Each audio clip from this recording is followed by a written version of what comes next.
stuff that we're doing right now that we really had no choice. I mean, I asked people, I said, would you rather do this or would you rather go along nice and smoothly, but eventually have a catastrophe the likes of which perhaps the world has never seen? And just about everybody says, except for lunatics, said, no, you had to get it done. Should have been done a long time ago. The average 401k is up almost $35,000. Think of that. It's at the best they've ever done. And I think you're going to see some real numbers when this gets, because this was always a dark cloud hanging over not only Israel, which was going to get wiped out.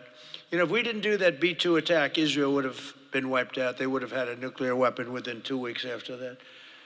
And even now, I think they were looking to take over the Middle East, because when you look, and we have pretty good proof, all of those missiles that were so stupidly aimed at Qatar, Saudi Arabia, UAE, they were all aimed, and others, at countries that were sort of like, leave us alone. They were all right. They were sort of neutral, but they weren't doing it. All of a sudden, they're getting hit with missiles. And they could have gone one of two ways. They could have gone toward their side, like we're with you, or they could have gone with our side, and they really went with our side, and they've helped us, and they've been a big force. But they got hit. But they were going to be hit with us. Had we not done the B-2 raid, and have we not done this one where we said, nope, it's time to go in, we have to go in, have no choice.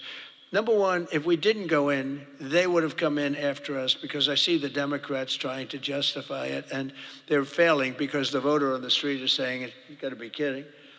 But I see where they're going, where they're always saying, no, there was no reason. Well, I'll give you the best reason of all.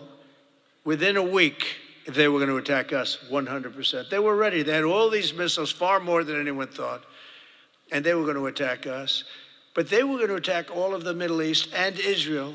And if they had a nuclear weapon, they would have used it on Israel.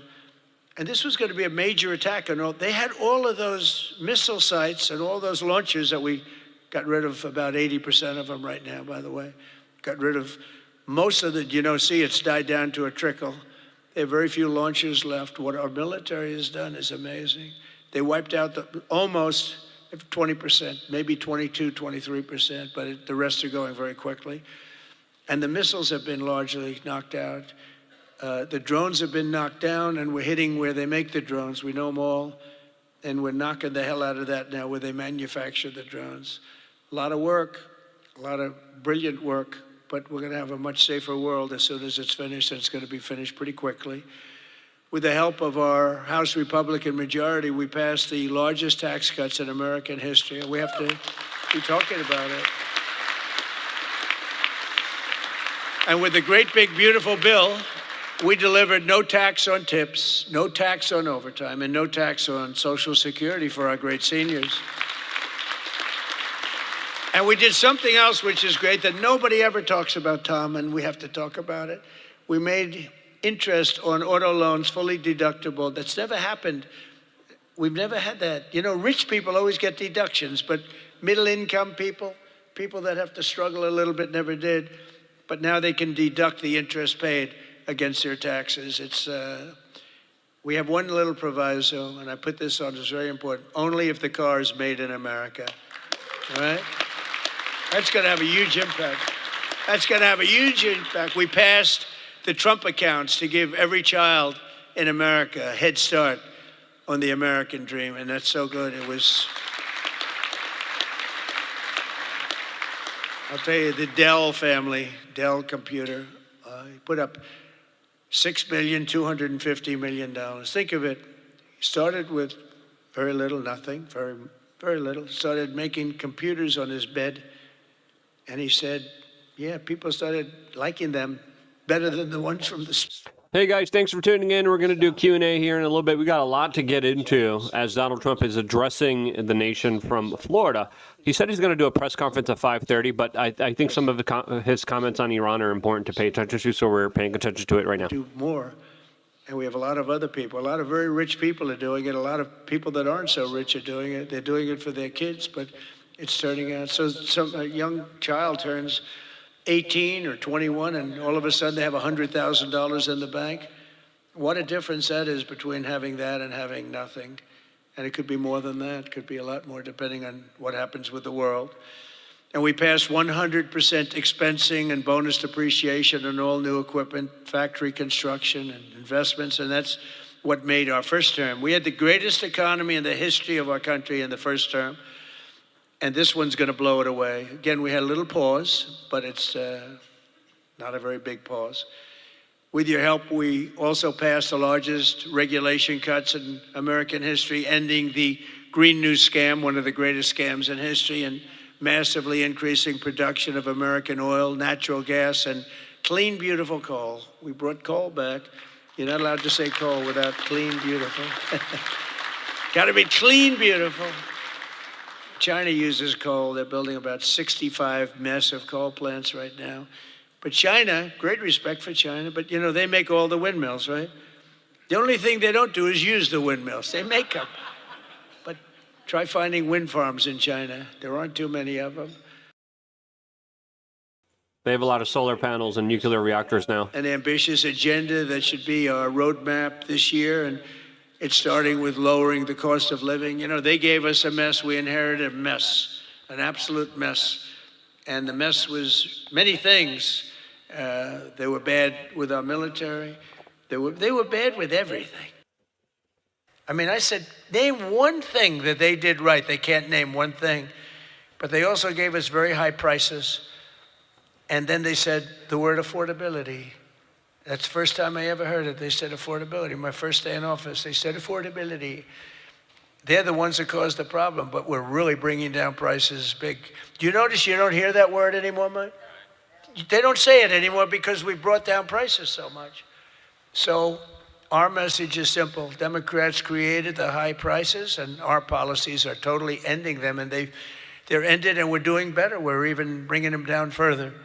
They'll be way down, and we're bringing, you know, if you go back into the last period, I would say, I think it's 2.5 months, 1.7% inflation. 3 months, 1.45% inflation. Think of that.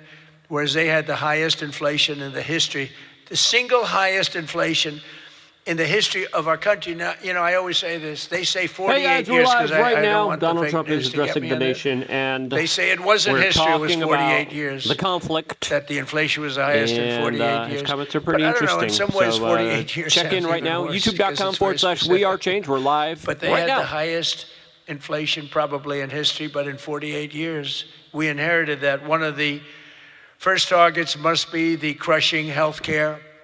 We have to crush and take over the healthcare situation, which we can do. For the first time, we can do it since the passage of the Unaffordable Care Act. Big insurance companies have gotten rich. They've made money like practically no other companies have made, with our government giving them hundreds of billions of dollars, and their stock prices soaring to up to 1,700%, 1,000%, 1,200%, 1,600%, and even 1,700%. The government gave them essentially trillions of dollars. And I want that money to be paid to the person, not to the insurance company, and let them go out and buy their own health care. And people love it. People love it. You'll get better health care at a much lower cost, and they'll be sort of part of the system. But the money we spend is so much. We spend numbers that nobody could even believe. But the healthcare companies, because the Democrats are owned by the insurance companies, remember that. And so they have a problem. That's why it's hard to get it fixed, because they are totally owned and controlled by the by the insurance companies. Healthcare insurance, but the insurance companies themselves. So when you want to do something that's good for the people but bad for the insurance companies, it's very, very hard for them. Jim Cramer is like, did we win this war? He's been so wrong. He's like, we're going to continue. It looks like Donald Trump might wind this war down, which I think is the right move to make. We'll talk about everything here once we get more confirmation. But they're Republicans. We love them. We love them anyway, right, Mike? But they are owned by those big, powerful insurance companies that are making a fortune, and it's hard to get them to do the right thing. They know what the right thing is. So I think Trump's realizing, like, hey, the American people really want to talk about the issues at home. their own health care, and people love it. They love it. We can own the issue. For the first time ever, Republicans can own that issue. Now we got Iran, though, and the Epstein list. To codify my most favored nation policy on drug prices, the biggest. That alone should win the midterms. We have, and I tell this story all the time, my first term, third year, I actually had a slight, it was 0.25% decline in drug price. First time in 28 years. I was so proud. I went home, told our great first lady, who's now a movie star, I got the biggest, can you believe this? That movie was hot, and it is hot. She became a movie star. It was a good movie. But I went home and I said, you know, it's amazing. We do so well, we work so hard. This issue is the single biggest issue. Okay. I had a news conference, I'm embarrassed to say, a long time ago, my first term, third year, because I went up to a level that I did things that nobody's ever done. 28 years, I brought it down 0.25%. Now I brought it down 80%, 90%, 75%, depending the way it's driving the fake news crazy because I say 400%, 500%, 600, depending on the way you want to talk about it, if you want to talk about pricing. But using a conservative number, what we've done is we paid the highest price for drugs anywhere in the world, and now we pay the lowest price for drugs anywhere in the world. We are tied for the lowest price. Whoever has the lowest price, that's what we pay. And I did that through tariffs. We had a little disappointing decision, to put it mildly, from the Supreme Court. Terrible decision for the people, but the good news is I have lots of other ways of doing the same thing. I just have to work a little harder. They want me to work harder, but we're doing the same thing with a lot of work. But I used tariffs to get this because I went to other countries. The drug companies were not easy, but I got them. I said, we're not paying. We were paying for a pill $130 that in London and Germany and different places you'd pay $10. So we were paying 13 times more. They're paying $10, we're paying $130. And the drug companies, I called them in. We had a rough time, but it wasn't that bad. And they agreed because they knew that I couldn't get the countries. You had to get the countries to approve it. And I called up, and you've heard me say this a couple of times, not often, but I called the countries up. I called up France. I said, Emmanuel, you have to cut your good friends from America a reasonable deal. What's happening is you are paying a tiny fraction for drugs. No, Donald, I cannot do anything about that. I said, you can. He said, no, I will not do it. I will not do it. Because he'd have to raise his pill from $10 to $20 and maybe even $30. Ours would come down from $13, $130 down to $20. Think of that, from $130. That's what you're going to get, from $130 to $20. But he has to double his price from $10, and they were the boss. I said, no, you will. No, Donald, I cannot do that. And I heard this from all the other countries too, very elegant people. And they were saying, no, we cannot do this. We will not do this. I said, yes, you will, 100%. No, we will not. Because, they have to double up their prices. And I said, well, here's the story. So just a heads up. Right now in the making of this video, it looks like oil is crashing and the economy is recovering with news that Trump soon might end the war. Some people expect him to announce this here. Some people expect him to announce it during a press conference. Anyway, we're watching all the comments that he's saying right now just to keep an eye on it. But before this, he talked about how he loved sinking ships instead of just capturing them. We'll get into those clips as well. Done something that no other president could have done. No, I don't want to brag, but they've said this about a lot of things. No other president could do some of this shit I'm doing. No other president. The things I'm doing, nobody else was going to do it. They say. Yeah, no one was going to bomb Iran. You're the only one can do it, but we got it done, and we got the countries to all go along. Because I said, if you don't do it, I'm going to raise your tariffs to 200%, to 150%, and that's 10 times more than I'm asking for. And every single one, if it took me 5 minutes, That was like a long time. I was doing badly with that one. So now we have most favored nation pricing into permanent law, and you should codify it.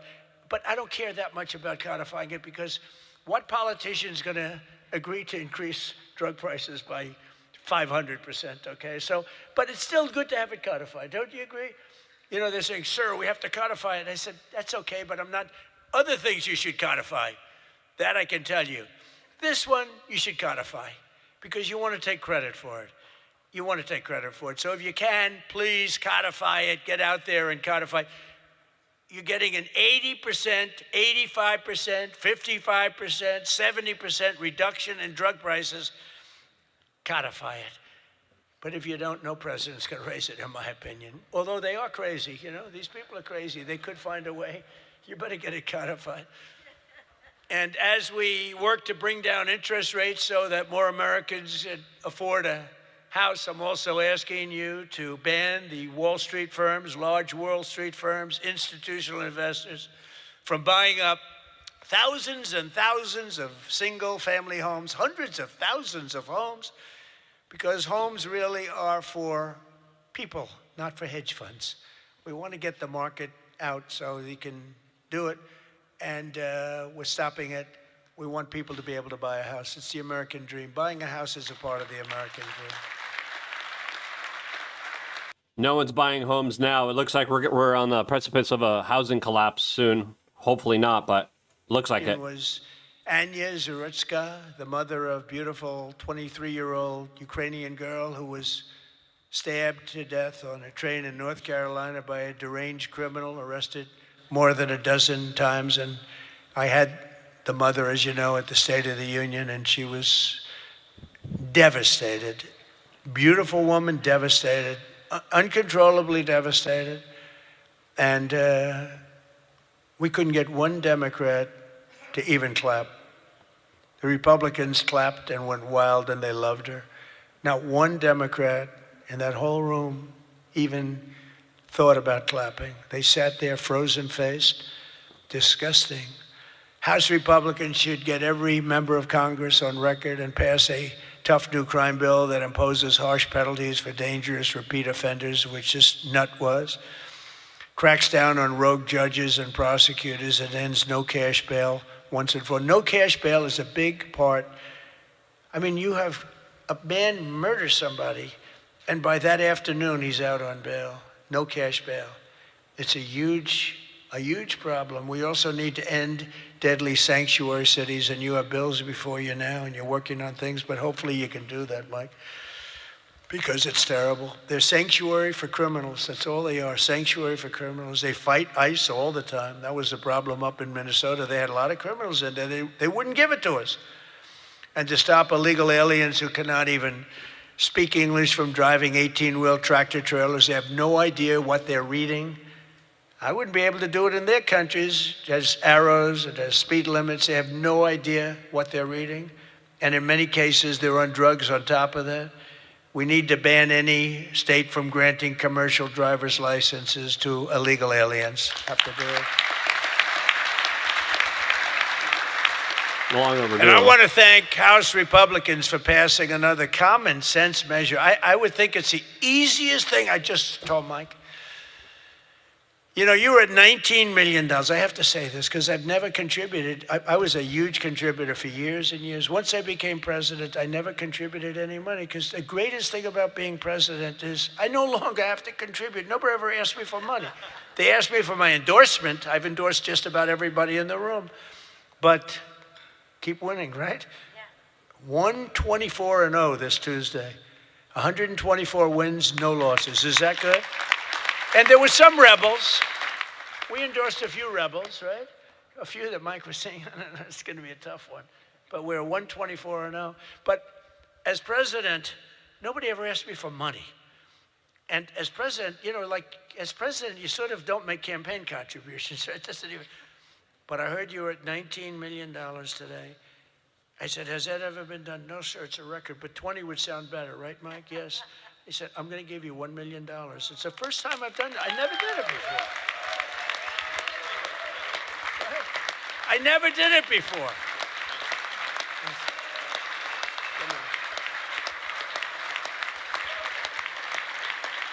I never did it before. Now I'll be hit up by every political group, every Republican running. Sir, could I have some, give me a little cash. I'll have Emmer come up to me and say, how about a little cash for my campaign?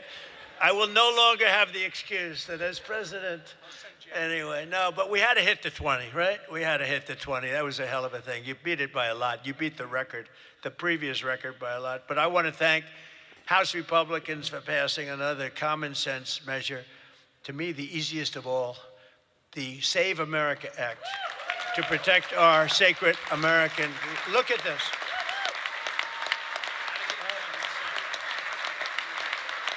Look.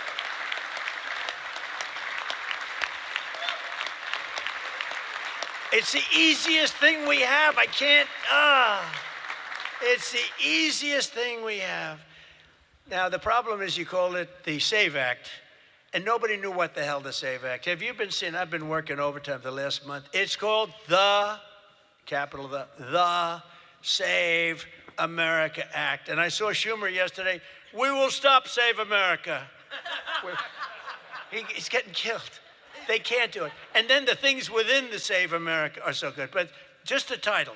So we had that with MAGA. Greatest name of all time. Make America Great Again. MAGA. It just worked. You know, I had something, Keep America Great. It was good, but it didn't have that MAGA. You know, there was nothing you could see. Mega. CAG. It's really mega. And CAG, I said, you know, no longer, that's not good. But MAGA is great, and we'll always respect MAGA. We love MAGA. We're never going to let you down with MAGA. This one's even better if you think about it. This says, America. We're going to save America. The Save America. How can they fight us? The Save America Act. And I've watched them. I watched Schumer, who's horrible. What a horrible politician. He is now a Palestinian officially. He is registered as a Palestinian. He's taken the biggest turn of any human being I've ever seen. He's gone from totally pro-Israel to totally pro-Palestinian. He wants to protect the Iranian people that are quite nasty. But it's very simple. All voters So there's this guy. must show the act. Voter ID. Ready? This is not complicated. Voter identification. Now, if, you know, I have a whole list, but I don't want to put, I have like hundreds of things on the list. If you go shopping, if you do this, if you buy a car, if you license a car, if you point to everything you need to have identification. So all voters have to show identification, ID. All voters must show proof of citizenship in order to vote. So you have ID and you have citizenship. So far, good. No mail-in ballots except for illness, disability, military, or travel. Mail-in ballots are a disaster. Jimmy Carter, the best thing he ever did, he headed a commission after he was president. It was the single best thing, and he did a thing on mail-in ballots. He said mail-in ballots should not be allowed because they are inherently dishonest. And we have seen it time and time again, and we just keep going with it. And I put that down as a top three. Look, no mail-in. Now, you have the exceptions for the military, and I would even say foreign-based military. But for the military, for disability, for illness, and if you're traveling, you know, you have an excuse. And I was lenient on that. But those three things. Then I added two more. These are best of, you know, best of. These are called best of Trump. We should also add on to this bill. And so what I've asked Mike to do is to draw a new one with these few things added, and let's go for the gold. Let's not just get one like voter ID, but, you know, it can be given to you by your daughter. You know, your daughter, she has to be of age, like above 6 years old, she's allowed to say. You had to see some of this stuff is so bad. They're doing everything possible because they know if we get this, they probably won't win an election for 50 years. I don't know about that. Be longer. And they're going to fight like hell. But boy, do they get killed. Because even the Democrats, you saw the numbers today, Democrats voted 86% that this stuff should be passed. The Democrats. With Republicans, you're at 98%. But Democrats are at 86, except for the people that run the Democrat Party, because They want to try and win elections illegally. It's the only reason you vote against voter ID is because you want to cheat. There's no other reason. They come up with reasons. They say, it's racist. That's their number one, racist. Then you have to explain it, and they're just sitting there mumbling. They can't explain it. And it's actually very insulting when they use the term racist. Very insulting to the people that they're trying to so-called defend, but they're not defending. Then I wanted to add two more to it because they're, I say 95%, maybe 100%. No men in women's sports, very simple. Add that in. And I wanted to add in one other, I'm not even adding in no open borders because, you know, there's some people that like open borders. These people are crazy, but that's okay. Because I want 5 things that are like close to 100%. No transgender mutilation surgery for our children. You can't have transgender. He did it originally with parents' consent. Now he took that away. 5 things. Voter ID, citizenship, mail-in ballots, no mail-in ballots. Right? We don't want men playing in women's sports. That's got to be about close to 100%. We don't want men playing in women's sports, and no transgender mutilation of our children. Now, that should be the easiest thing to get past that you've ever had. Each one, it's best of Trump. Those are best of Trump. I have some that are very popular, but I wouldn't put them in that category. This is the number one priority. It should be for the House. And I'd like to ask Tom, Steve, Mike, all of you, if you would, I'd like to have you go back and Lisa, hello, darling. She was screaming her affirmation of what I said. The kid went wild. She was so happy that somebody finally said, let's vote on this. Lisa, you're going to get it done. Okay, I'm going to count on you. Forget the men up here. I'm going to count. Deal. But it's actually a matter in a serious way of national survival. We can't have these elections going on like this anymore. You know, you use paper ballots. If right now they have watermark, it's so safe, it's so good. You put it, it gets under a light. It says, you know, a code. It's very, very hard to cheat. Another thing, and I don't even bring this up, it costs 7% the cost of those crazy machines. You know, I love the machines where they get the machines, they spend all this money, and they announce during the election that the tabulation will go along for another 3 weeks. Right? With mail-in voting, you know, there's not a country in the world that does mail-in ballots anymore. They tried it. France tried it. It failed. They go to paper ballots. They're all doing paper ballots right now. Most of them are doing paper ballots, except us. And nobody is doing what we're doing. And there's no elections so corrupt as the elections in the United States of America. And we can solve them with this. And the reason I put those other two that have not much to do with it is because they are equally popular, and I think it might help us. And for those people that like Pfizer, I said maybe you put them together because a lot of people feel very strongly about Pfizer. Some people don't, but the people that want it, they really want it. And generally, for whatever reason, we don't want it. They're opposed to what we're saying about, you know, about the ballots and about citizenship and all of those things. And so put them together and you might get a vote, but we have to get it done. And then we have to get the Senate to do it. But if you could send a bill up to the Senate, we're going for the gold. We don't want what was said. The SAVE Act, it was all right. Nobody knew what the hell it was, including me. I kept saying, what's this? Save America Act. Don't ever say SAVE Act again. It's a loser. The SAVE Act. Nobody has any idea what are we trying to save? It's the Save America Act. If you could send it up in full form, meaning just straight, I think the Senate has to approve it. I really do. I think, and they're going to have to go the filibuster, and maybe it's going to be the talking filibuster like the old days, the great Jimmy Stewart, right? Remember the great movie, Jimmy Stewart? But they have to get it done, because if we don't get this done, if it takes you 6 months, I'm for not approving anything I'm for not approving anything. I don't think we should approve anything until this is approved. And they can't win politically. Look, you have them in a corner, and they're listening to every word I'm saying, and it doesn't matter, because they can't win it politically. Because when they say, we don't want voter identification, we don't want proof of citizenship, all these things are just losers for them. And they won't be able to withstand it. Just like at the State of the Union, they started clapping at the end. I said that. And the reason, because politically, you have to stand for these great people that were being. And the word came out from people watching it on television, you guys are getting killed. And this is an even bigger example. So if you could, if I could ask the people in this room to go for the gold. We're going for the gold. We're not going for the bronze. We're not going to sign a watered down version like has been sent up there.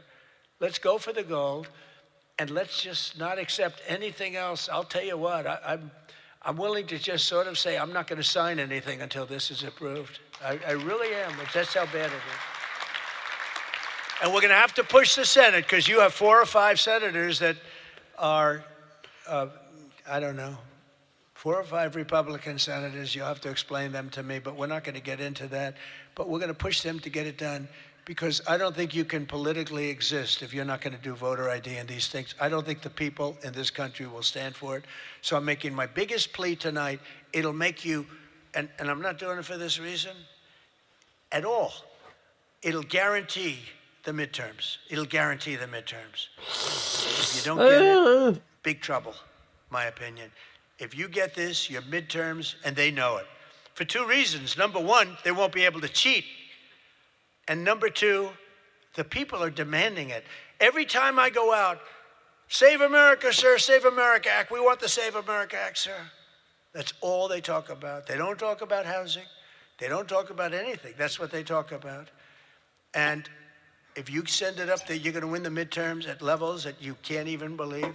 And you're going to win every election for a long time until somebody really screws things up, and hopefully that won't happen. Who keeps advising him, telling him this stuff? Confident that if we keep these promises and deliver on this popular agenda, the American people will stand with us in overwhelming numbers, just as they did in 2024. I heard Mike say it's actually 78 million votes, but it was actually 86. You know, they cheated like hell, but it was too big to rig. Remember? Arrest them for cheating the previous one. Like, do something, please. Put them in jail. And their cheating was at an inspirational level. We can't let that ever happen again. And then they cheated again in the last election, but I went up. The term I used most was too big to rig. You got to go out. Don't believe, because we had polls having us way up. I said, don't believe the polls. Go out and vote. Make it too big to rig. And that's what happened. A couple of races they cheated on, they got away with it. A couple of Senate races, my opinion. But we have to make it too big to rig, and that's what we did. But we shouldn't have to win an election that way. You're going to have a hard time winning elections that way. So you got to get that passed. And if we fight, we will win, and we will make our country safer and stronger and richer and greater than it ever has been before. And I want to say, very importantly, because they would like you not to say this, because this is a terrible thing in their opinion to say, God bless you and God bless America. Thank you very much, everybody. Thank you very much. Well, that was the President of the United States making a speech here in South Florida, as there was supposed to be a press conference at 5:30. There still might be a press conference here. We're going to stay and pay attention to everything that's going on here, especially on the White House's official YouTube account here, as it looks like Jim Cramer officially ushered in peace and de-escalated the situation by coming out and saying that he didn't see a pathway where this could be de-escalated. And now people are like, we're realizing, oh my goodness, he single-handedly established world peace by being so wrong. We need Jim Cramer to come out and say the Epstein files are not coming out, right? Press 1 in the chat if we need him to do that. What else do you need in the chat right now for Jim Cramer to do? To do the exact opposite of, I think there's still going to be a press conference here from the White House. We're going to be paying close attention to it. So stay tuned for that and a lot more when it happens here. From that speech, I found this the most interesting part, because everyone thought that this was going to be the time that Donald Trump kind of like de-escalates and stops the war. There's been like statements that he's made to the media that kind of hint and highlight like, oh yeah, I think we're winding down here. And it's like, okay, finally, finally, I think he's listening to the people here who aren't happy with a lot of the instability, with a lot of the shock, with a lot of the kind of insanity happening all over the world here. And just with him, even just saying, oh, I think we're winding down here, automatically oiled down, right? It stocks up. So it shows you just how important his words, his actions are here. And I'm hoping that we have an off-ramp. I'm hoping there's de-escalations. I'm hoping there's peace, because like so far, all we got is just massive amounts of tragedy, massive amounts of just chaos and this array here that truly will be with us for the foreseeable future. And, we replaced the Ayatollah with an ever so more aggressive Ayatollah. Now, there's some news reports being like, he's already dead. I think he's in China and Russia hiding out here. This was the most interesting part of his speech here, in case you guys are tuning in late. I had the live stream ready for 5:30, but again, sometimes the president of the United States isn't always live when he tells you he's live here, but it's supposed to be a press conference with the Speaker of the House. The Speaker of the House was next to him, Mike Johnson. This was the most interesting part here, because it looks like the kind of rationale to this conflict has changed. Now, obviously, this administration has learned a lot from George W. Bush. So has Iran. Peek had said specifically, we're not going to do a mission accomplished banner. Good, at least they're not doing that. They're copying a lot of the other homework, though. They're copying a lot of other stuff. But right now, it looks like so far, there's not going to be a massive mission accomplished declaration. And this is the closest we got to another type of explanation of what's going on here. Yet another type of major alleged escalation that led to this conflict. Again, we welcome any and all super chats. We will, of course, will be mentioning and talking about whatever you guys want answered with the super chat. So we can't thank you guys enough for joining us live here in the making of this particular video. Here's the main type of clip and then he talked about torpedoing ships, which is more fun than just taking them over, which is a weird way of just like celebrating death a little bit, I would say. Because this was always a dark cloud hanging over not only Israel, which was going to get wiped out. If we didn't do that B-2 attack, Israel would have been wiped out. They would have had a nuclear... You mean the 12-day war, the B-2 12-day war? Is that what you're talking about here? So now we're getting a different kind of version of events here.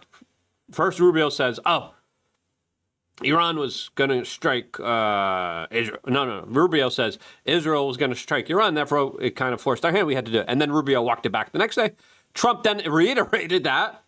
Now, the new version of it, because it keeps going back and forth here, it's like autistic pickleball of geopolitics. It's like, Israel's going to do it first. No, I never said that. Whoa. I never said that. Even though I just said that. And then it's like, okay, Trump's like, okay, yeah, Bibi was going to do it, and then we did it, because and I'm like, wait, what's going on here? Because you guys are just like mixing and matching stuff. Now we got the new version saying, hey, the 12-day war now, we needed to do that because Bibi would have been wiped out allegedly. Nuclear weapon within 2 weeks after that. And even now, they would have had a nuclear weapon 2 weeks. We've been hearing about that for such a long time. Like it's mutually assured destruction if that happens, right? I don't buy it. I don't believe it, right? Because it's the same thing Bibi has been saying about Iraq in 2003. Bibi came out, and Bibi literally was like, oh yeah, Iraq has weapons of mass destruction and a nuclear weapon, and they're going to nuke New York.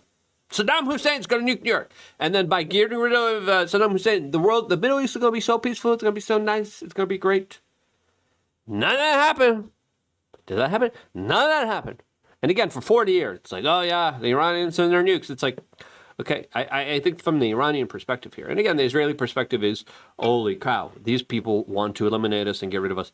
From the Iranian perspective, they have the same type of perspective. Some people would argue that if Iran does have a nuke, that would be deterrence, because they would have non-sociopathic tendencies to want to mutually assure themselves, right? As soon as the nukes start falling, it's the end of the world. I don't think the Shiites want to bring the end of this world. There's a reason there was an ISIS attack, not a Shia attack in New York City. Now, there's a Shia attack in Austin, right? That one was pretty clear. There's other reports coming in today of allegedly a message sent out by the Iranians to activate their sleeper cells. And again, there's going to be a bunch of pissed off Shias. The Sunnis are the ones launching the bomb attacks in New York City. Oddly enough, as the Shia and the Sunnis have been fighting, Iran was fighting ISIS. ISIS is now doing a terror attack in New York City for some reason. Luckily, the guy was a numbskull and made sure his devices didn't work that he thought were going to work here. But the footage is mad. The footage was pretty crazy. Now, I think they were looking to take over the Middle East because when you look, and we have... I think they were trying to take over the Middle East. I think there's one country that does want to take over the Middle East, right? And I think their leaders Bibi, right? Now, Bibi has been engaged in a very kind of aggressive foreign policy maneuver that even a lot of the people living inside of the Bibi territory aren't too happy about. And Trump's like, give Bibi a pardon.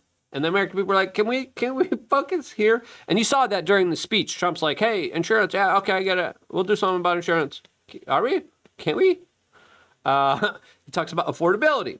And again, I think he's absolutely just getting very, very bad advice here. Pretty good proof. All of those missiles that were so stupidly aimed at Qatar, Saudi Arabia, UAE, they were all aimed, and others, at countries that were sort of like, leave us alone. They were all right. They were sort of neutral, but they weren't doing it. All of a sudden, they're getting hit with missiles. And they could have gone one of two ways. They could have gone toward their side, like we're with you, or they could have gone with our side, and they really went with our side, and they've helped us, and they've been a big force. But they got hit. But they were going to be hit with us. Had we not done the B-2 raid, and if we not done this one where we said, nope, it's time to go in, we have to go in, have no... All right, guys, I just went back on the White House's official YouTube page. Share this video. We're going to be live for the foreseeable future. Share this video with your friends and family members. We're going to be giving you live commentary from Donald Trump. It looks like the press conference is going to happen. It is going to go on. It is going to be started any moment now. So share this with your friends. Get this video out there. The YouTube algorithm hates us.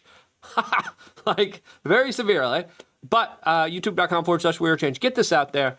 As it looks like the press conference that Donald Trump kind of hinted at, that a lot of people believe might be the end and the declaration of the fighting in the Middle East, will be happening any moment. We got it set up here, live, ready to go. So we get the audio up here. As soon as it happens, we're going to go out. Let's go back to these statements here, because again, now we're getting a different timeline of events here from Donald Trump.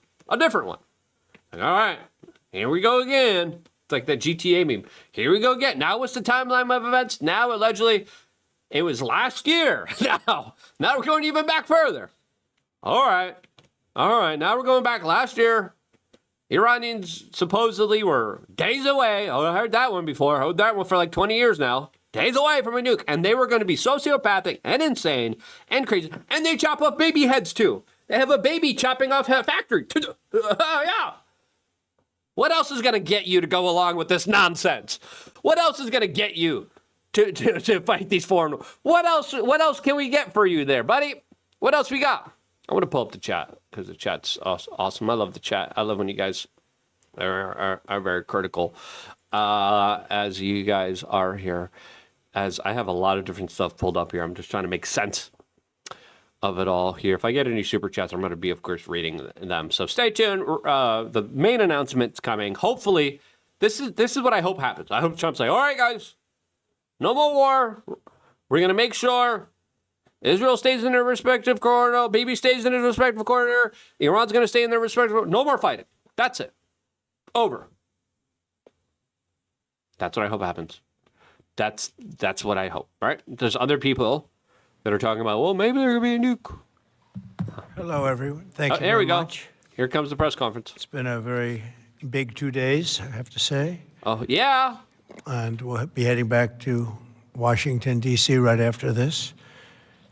And I'd like to wish everyone a very good evening. And over the weekend, the United States military and the Israeli Defense Forces continued Operation epic fury very successfully.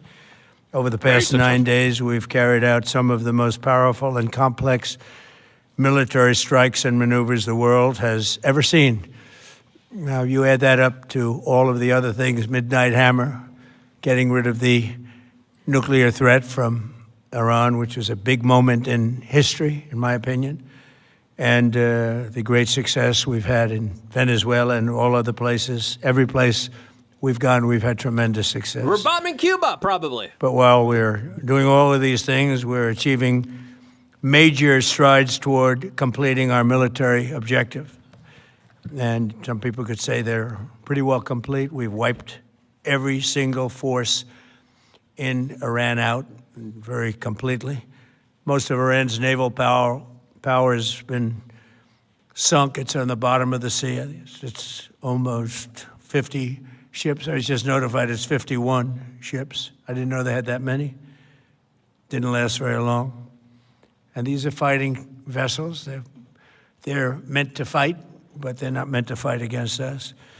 We continue to target Iran's drone and missile capabilities. Their drones are way down. Their drone manufacturing's been hit starting today. We know all of the places they manufacture the drones, and they're being hit one after another. Their missile capability is down to about 10%, maybe less. We're also hitting where they make missiles and where they deliver missiles. We've struck over 5,000 targets to date, some of them very major targets. And we've left some of the most important targets for later in case we need to do it. For if later. we hit them, it's going to take many years for them to be rebuilt, having to do with electricity production and many other things. So we're not looking to do that if we don't have to.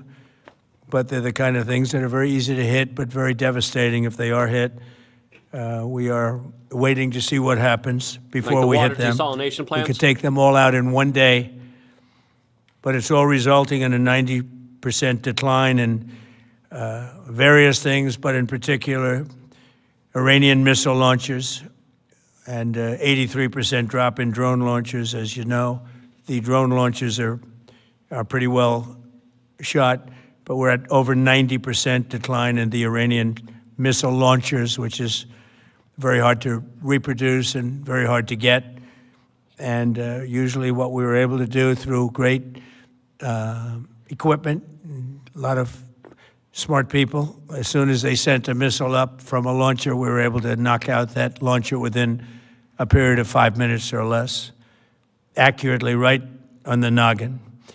So now we have low-cost interceptors effectively combating Iranian drones, and our B-2 bombers recently dropped dozens of 2,000-pound bombs to destroy missile launchers all over Iran and buried deep under Iranian soil in many cases. The soil was no match. And we're also annihilating the manufacturing base that the regime uses to build drones and missiles at a rate that nobody thought was possible. We're knocking them out. We know where they all are. We're knocking them out very quickly. We're ahead of our initial timeline by a lot. I would say that we probably would not have thought after a month we'd be here. In addition to the fact that we've taken out the leadership twice and maybe 3 times. And we, as you know, we want to be involved. We don't want another president that maybe wouldn't be willing to do what I'm willing to do for the good of the world, for the good of our nation, to be stuck with the situation in 5 years or 10 years from now. So we think they should put a president in, or the head of the country in, that's going to be able to do something peacefully for a change. They've been doing this for 47 years, killing people for 47 years, whether it's the barracks or even the SS Cole where they were involved. Very strongly, they always denied it. But where they were very strongly involved, and all of the people that died through the roadside bombs, died and are right now walking around with no legs, no arms, a face that's been so badly damaged. The Iranian regime has been attacking Americans and spreading terror for 47 years, and despite these countless opportunities to renounce their nuclear ambitions, which ISIS they had just did it. just a short while ago, they told Mr. Witkoff, who is standing right over here, they said they they actually said, we want to keep building. Essentially, in a real nutshell, we want to continue to build nuclear weapons. If we didn't knock out Midnight Hammer, if we didn't knock out their Iranian potential, if we didn't do that with Midnight Hammer, they would have had a nuclear weapon. They would have used it long before now. I doubt that. And at a minimum, Israel would have been annihilated. I doubt that. That's what I was they very told lucky him. that we had the courage to do that, that we had the talented pilots and the great equipment. The B-2 bombers are unbelievable. We ordered 25 more, by the way. The newer, better version. It's we have the greatest military in the world. We have the greatest equipment in the world by far. You see that no matter where we go. You still need the people, though, to operate it and to use it. And those are the people that we cherish. Even after we obliterated their key nuclear sites in Operation Midnight Hammer, they That was last never year? negotiated into good faith. They still continued to say, we want to build nuclear. We want enrichment at levels that were unacceptable. And they even turned down an offer for unlimited free nuclear fuel forever for civilian purposes. We had people offering them free nuclear fuel. They weren't interested in that because they wanted to build a nuclear weapon. So instead, the regime was trying to reconstitute its weapons program at a different site. They couldn't go back to where they were, the 3 sites that we obliterated. But they were starting work at another site, a different site, different kind of a site. And that was protected by granite. They wanted it protected. Granite's pretty good, but they wanted it protected by a lot deeper. They wanted to go a lot deeper, and they started the process while rapidly building conventional ballistic missiles. They were going to do it all at the same time. It threatened our overseas bases and soon could have reached even our homeland.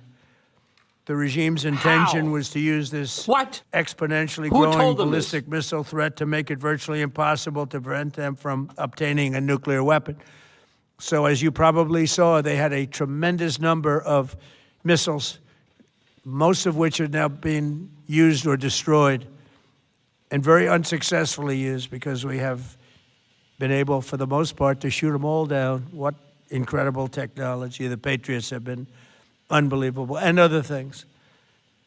And the laser technology that we have now is incredible. It's coming out pretty soon.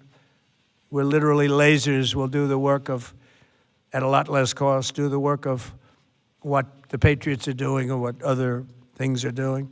The situation was very quickly approaching the point of no return, and the United States found it intolerable, in my opinion, based on what Steve and Jared and Pete and others were telling me, Marco, so involved, that I thought that they were going to attack us. I thought they would, if we didn't do this at the time we did it, I think they had in mind to attack us. And if you notice, they did something which was very foolish, very stupid, I would say. They attacked their neighbors. And their neighbors were largely neutral, or at least weren't going to be involved, and they got attacked. And it had the reverse effect. The neighbors came onto our side and started attacking them, and actually quite successfully. If you look at Saudi Arabia, you look at UAE, Qatar, and others, but they were strong and they were smart, but they got attacked. Nobody, when I first heard it, I said, no, somebody made a mistake. There was no mistake. UAE had over 1,000 missiles shot at it, knocked them almost all down. On the very first day I came down the escalator in 2015, I said, quote, I will stop Iran from getting nuclear weapons, and all I'm doing is keeping my promise. Think of that. That was in 2015. I said it. It was a threat then and a much bigger threat now, but no longer a threat, not for a long time anyway. We want to keep it that way. As we continue Operation Epic Fury, we're also focused on keeping energy and oil flowing to the world. Continue. And I will not allow a terrorist regime to hold the world hostage and attempt to stop the globe's oil supply. And if Iran does anything to do that, they'll get hit at a much, much harder level. I will take out those targets that were easy and that I mentioned just before. We'll take them out so quickly, they'll never be able to recover, ever. So If no they want to end. play that game, they better not play that game. In the long run, oil supplies will be dramatically more secure without the threat of Iranian ships, drones, missiles, nuclear menace, or anything. So the Strait of Hormuz is going to remain safe. We have a lot of Navy ships there. We have the best equipment in the world, inspecting for mines. Again, most of their ships are down at the bottom of the sea, but we will hit them so hard that it will not be possible for them or anybody else helping them to ever recover that section of the world. Just continuation and trying to control the narrative here. In recent years, the regime and its terror proxies have launched attacks on hundreds of commercial vessels. We're putting an end to all of this threat once and for all, and the result will be lower oil prices, oil and gas prices for American families. We've done that. We've done it. We brought it very low. This was just an excursion into something that had to be done. We're getting very close to finishing that, too. In the meantime, during this brief disruption, the United States is offering political risk insurance to any tankers operating in the Gulf. So we're putting the tankers are saying, we're good, we don't want that. We'll perhaps go alongside of them for protection. We don't think it'll be necessary if it is. And if they do anything, the price will be incalculable. It will You're going to go after more water, so great desalination that plants, they will or have wished they schools? never did it. Because you have to keep the straits flowing. With all of that, it affects other countries much more than it does the United States. It doesn't really affect us. We have so much oil. We have tremendous oil and gas, much more than we need.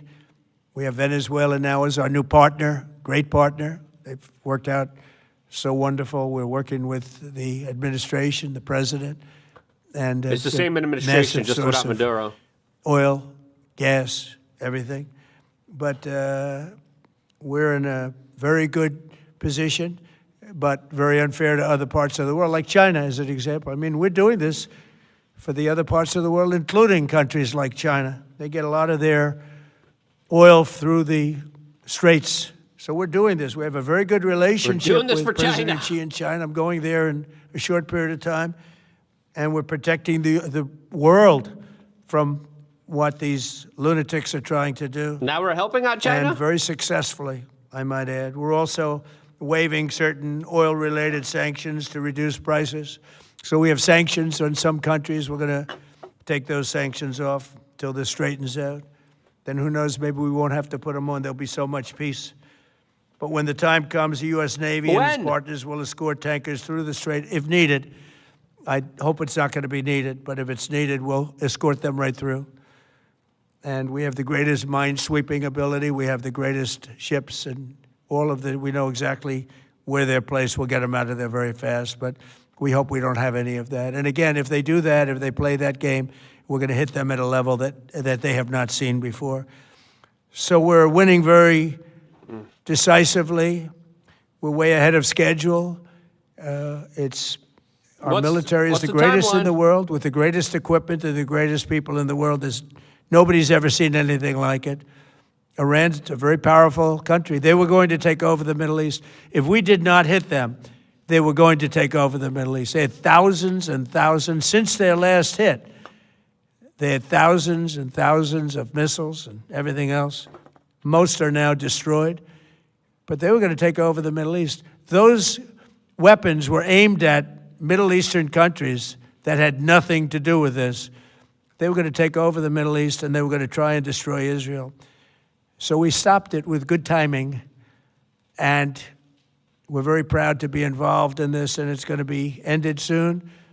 And when? If it starts up again, they'll be hit even harder. Thank you very much for being here. Go ahead. Any questions? Wow.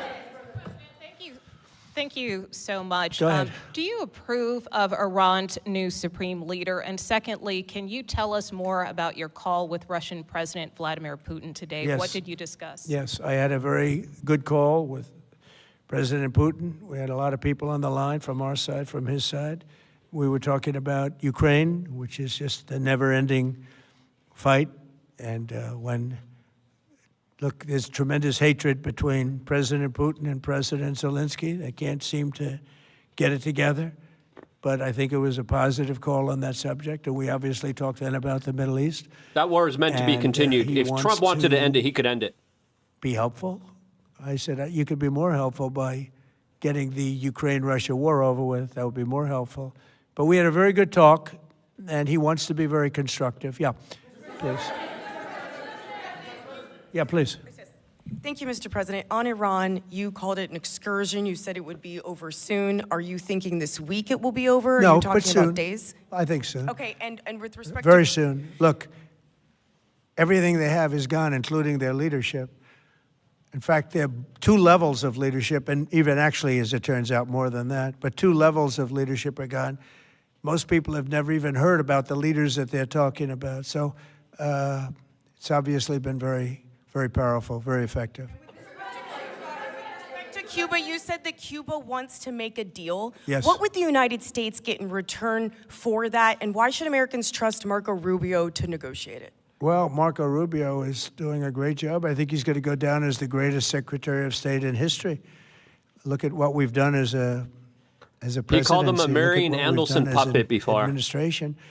They trust Marco, and so do the American people trust. He's been successful no matter where he's been. He also speaks the language, which is always nice and always helpful.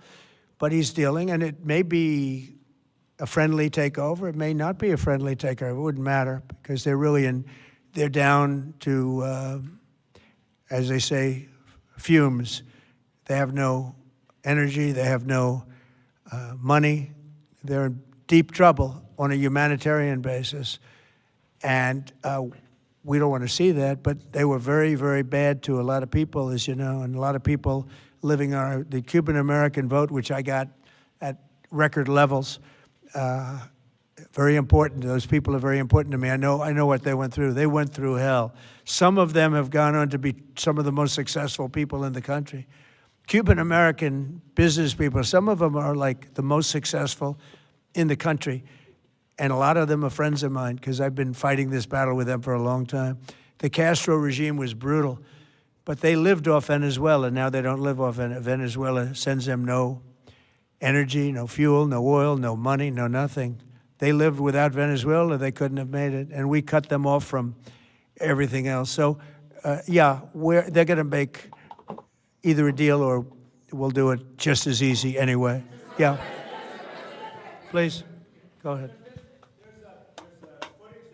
So the war continues. Missile strike and a Tomahawk missile likely destroyed that Iranian girls' school. So will the U.S. accept any responsibility Well, I for haven't that strike? seen it, and I will say that the Tomahawk, which is one of the most powerful weapons around, is used by, is sold and used by other countries, you know that.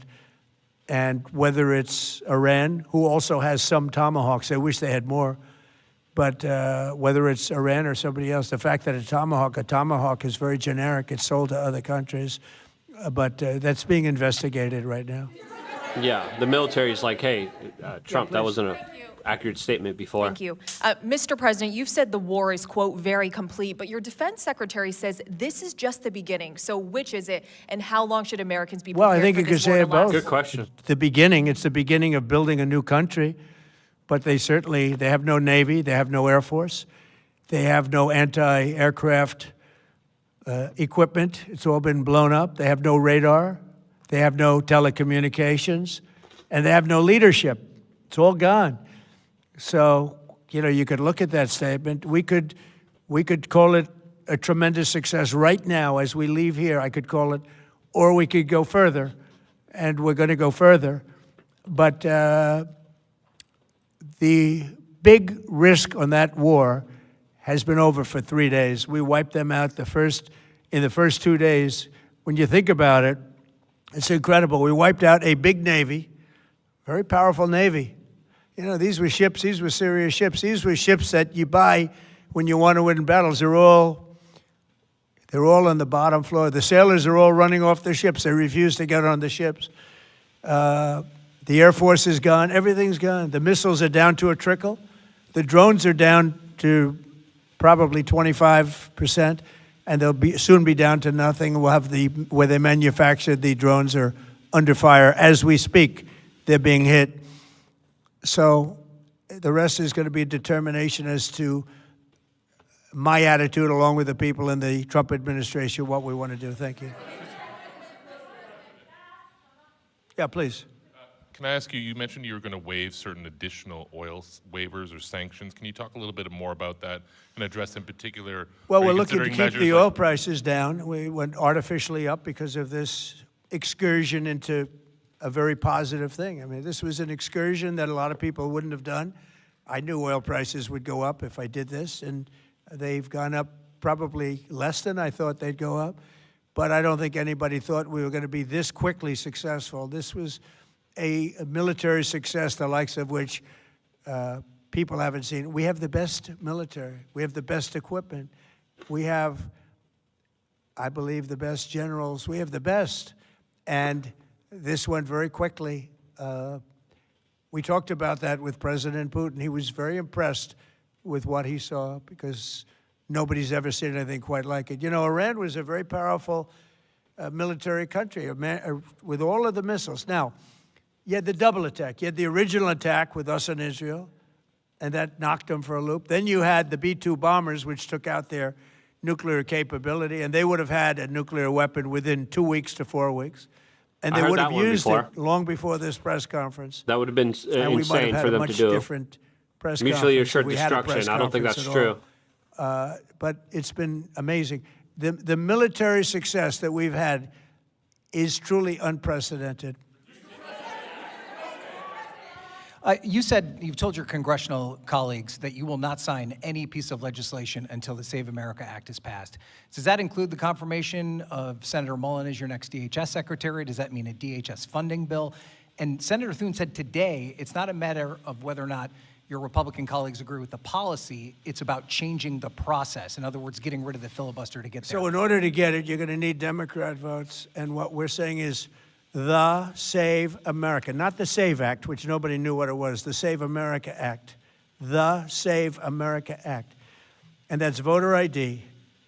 We want voter ID. When a voter, we want to be able to see a picture of the voter. We want to be able to see that the voter is legitimate. We want, very importantly, confirmation that this voter is a citizen of the United States of America, and we want no mail-in ballot scams. So we have exceptions for the military, for sick, for disabled, and for people that are away, business trips or whatever. Even vacations will be very liberal in that. We've added two things to it: no men in women's sports and no transgender mutilization of our children. We don't want it's mutilization of our children, and we don't want that. So we added those two things. That's the 5 points. We have 5 very good points. It polls at 86% with Democrats. Think of that. The overall vote is 86%. With Republicans, it's 98%. And the only one opposed to it is a Democrat leadership because they cheat. They want to cheat. So we added those 2 points. We're going for the gold, and we're going to have to fight like hell. Now, certain things will happen. Certain things will take place. I'm here to do a great job for the country. But we don't have a country if we're going to have elections that are so corrupt and so dishonest like we've witnessed over the last period of time. You know, as an example, virtually nobody has nobody has a system of mail-in ballots like we have. No other country in the world. France went away from it. They all went, you know why? Because it's corrupt. And Jimmy Carter, when he had a commission, frankly, I think it's probably the best thing Jimmy Carter did. He said, you can't have mail-in voting because it's inherently dishonest. And it's turned out to be totally dishonest, so we're going to fight for it. Yeah. Has Iran activated any sleeper cells inside the U.S.? There's reports that they have pressed that trigger button to activate those cells, at least abroad. Well, they've been trying for a long time. We've been very much on top of it. One of the things we have to do is get the Democrats to stop the Democrat shutdown, because, as you know, the apparatus that looks into that, Schumer and the Democrats have shut it down, which tells you they probably hate our country a lot. But the Democrats have to open that up. But we've got very, very good intelligence into that. We know a lot of different things that have happened that have been very bad. A lot of them came in during the Biden open border period, but we have them under, we've got them, we're watching every single one of them. Yeah, we know a lot about them. The biggest problem we have is the Democrat shutdown. We know a lot about them, but the shutdown doesn't allow us to do what we have to do. Do you have to take him out? Does he have a target on his back? You mean the new Supreme Leader? You mean the son? How can there be an Iran with Well, another I don't Ayatollah? want to say that, but you know, I was disappointed because we think it's going to lead to just more of the same problem for the country. So I was disappointed to see their choice. Yeah, you killed his family, and he's more radicalized. You've said you have someone in mind to be the new Iranian leadership, if not the Ayatollah's son. What are you looking for in that person? Are you looking at someone internal, given that you just said that their leadership has been I decimated like the and idea wiped of, out? you know, internal and eternal, come to think of it. But I like the idea of internal because it works well. I mean, I think we've proven that so far in Venezuela. We have a woman, Delcy, who has been, you know, president of the country, very respected, she's doing a great job. And it's, you know, no disruption. We had, as you remember, Iraq, where everybody got fired. The military got fired, the police got fired, the politicians got fired. There was nobody. And you know what they turned into? ISIS. And we don't want that. We don't want that. So I would like to see people that are inside go. Now, they talk about the son of the Shah. They talk about other people. But, you know, hasn't been there in many, many years. We have a formula that's been very good so far, and I think it'll continue to be good. The relationship is extraordinary with Venezuela, smart country. We've taken out 100 million barrels of oil. It's right now in Houston being taken care of and made so beautiful. And you have to see this at work. They have, it's brought to the refineries. It's being refined in Houston, which is made exactly for that product. And so far, but it's 100 million barrels of oil, and now they have another 100 million barrels coming. And it's like a partnership. We're getting along so well with them. It's great for Venezuela, and it's great for the United States. Looks like Jim Cramer is right.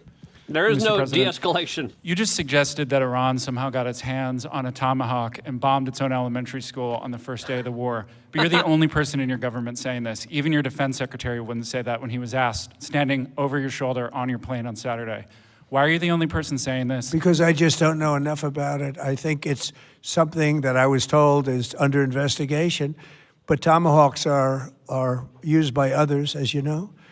Numerous other nations have Israel? tomahawks. They buy them from us. But I will certainly, whatever the report Bibi? shows, I'm willing to live with that report. Yeah, please. I'm willing to live with that You said report. earlier that we've already won in many ways, but we haven't won enough. What do you consider enough? What's your baseline? Where for they're this not going to conflict? be starting the following day to develop a nuclear weapon. Where they'll look at that man and some other people from the administration and say, all right, we're not going to do it. They were not willing to say that.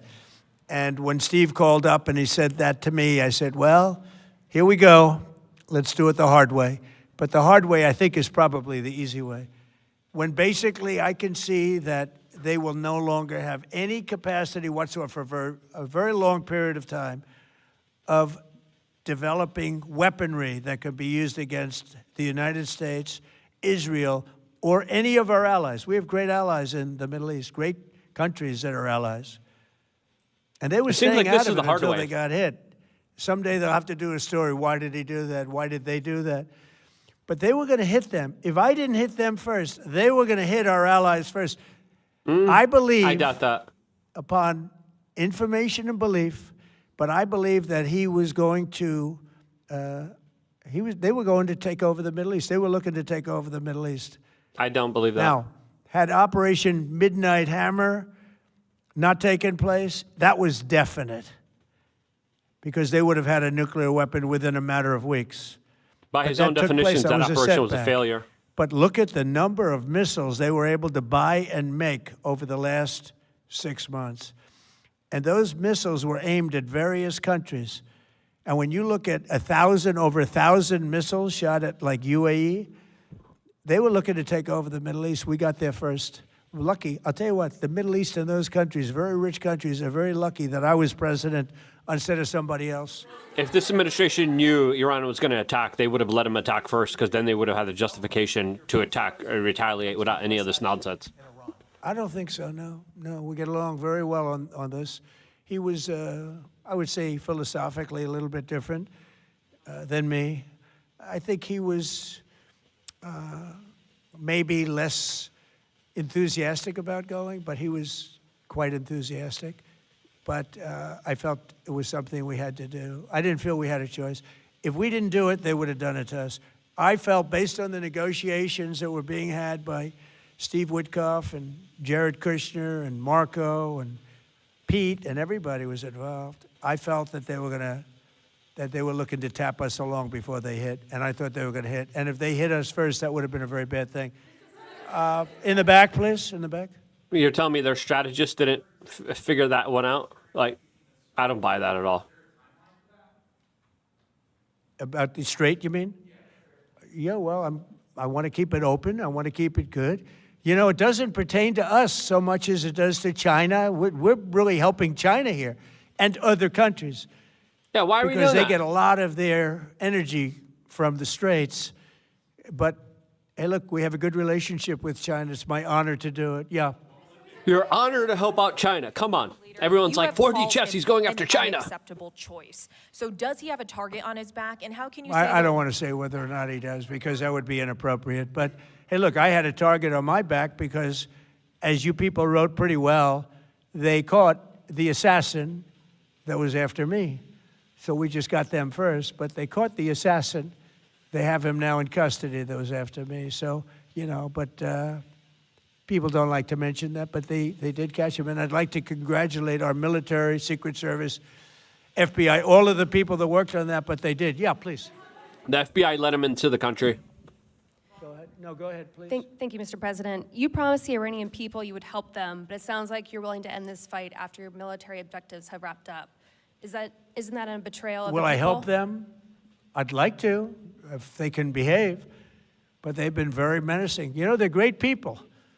They have an amazing population. It's amazing, smart, brilliant, energetic.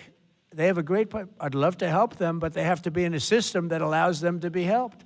Then why are And we right now, they're in bombing a their water system that only allows plants? failure. And I don't want that. And I want a system that's not going to be attacking us. We want a system that can lead to many years of peace. And if we can't have that, we might as well get it over with right now. Yeah, please. Yeah. And as of today, there have War's been peace. 8 U.S. military fatalities associated with the war in Iran. How many American deaths are you willing to have in this war? Well, as I said before, when you have conflicts like this, you always have death. And I was at Dover yesterday. I met the parents, and they were unbelievable people. They were unbelievable people, but they all had one thing in common. They said to me one thing, every single one: finish the job, sir. Please finish the job. That means wrap it up. I'll leave you at that. Thank you very much, everybody. Yeah, finish, wrap it up, end it. And we didn't get that. All we got was just trying to control the narrative here. Yes, oil prices are down. The stock went up as there was a lot of rumors that this war would be over, and it's not. It looks like it is going to be continuing. How long? I don't know. We never got a timeline here. But again, new narrative released by this administration, and that was that last year now, the Iranians were going to be days away from a nuclear weapon. Who tells them this? Bibi. Bibi's like, hey, he used the same ploy against Barack Obama, by the way. Anthony Blinken came out and talked about this, saying specifically how Bibi was trying to get Barack Obama to bomb Iran, using the same type of strategy, specifically going after and saying, yeah, we're going to attack them without you guys. And then Obama called their bluff, and they didn't. And now it looks like Donald Trump is buying it hook, line, and sinker. Now, again, these reports look like they were not true at all, as the reports right before this was that Trump was saying that this is pretty much complete. And it's not. He didn't say, hey, we're done, we're finished. It's like, yeah, we're going to continue. We're going to continue until we get our desired response here. A lot of people thought everything was going to be over, especially after the Putin phone call. Now, the Russians are providing, according to a lot of sources, a lot of the satellite tech to allow the Iranians to hit American targets in the region. The United States is giving Ukraine targets inside of Russia that they've been hitting and targeting, and obviously it makes sense that there's a sharing of information. So far, there's talks about easing sanctions on Russia. Okay? I'm reading the comments here throughout the duration of this. Thank you. We had one super chat from 2fan7541 saying, now that I know what they do to babies, I'm more open to the draft. As, of course, Donald Trump came out a couple hours ago and says that the Iranians are chopping off babies' heads. I haven't seen any proof or evidence of that. Donald Trump now is talking about, during this press conference, specifically how a lot of other countries have Tomahawk missiles. So who sent the Tomahawk missile that blew up the girls' school? A girls' school that was previously an Iranian government facility, and it was changed. People were saying, why didn't they look at Google Maps before striking it? As, of course, it was clearly labeled a girls' school.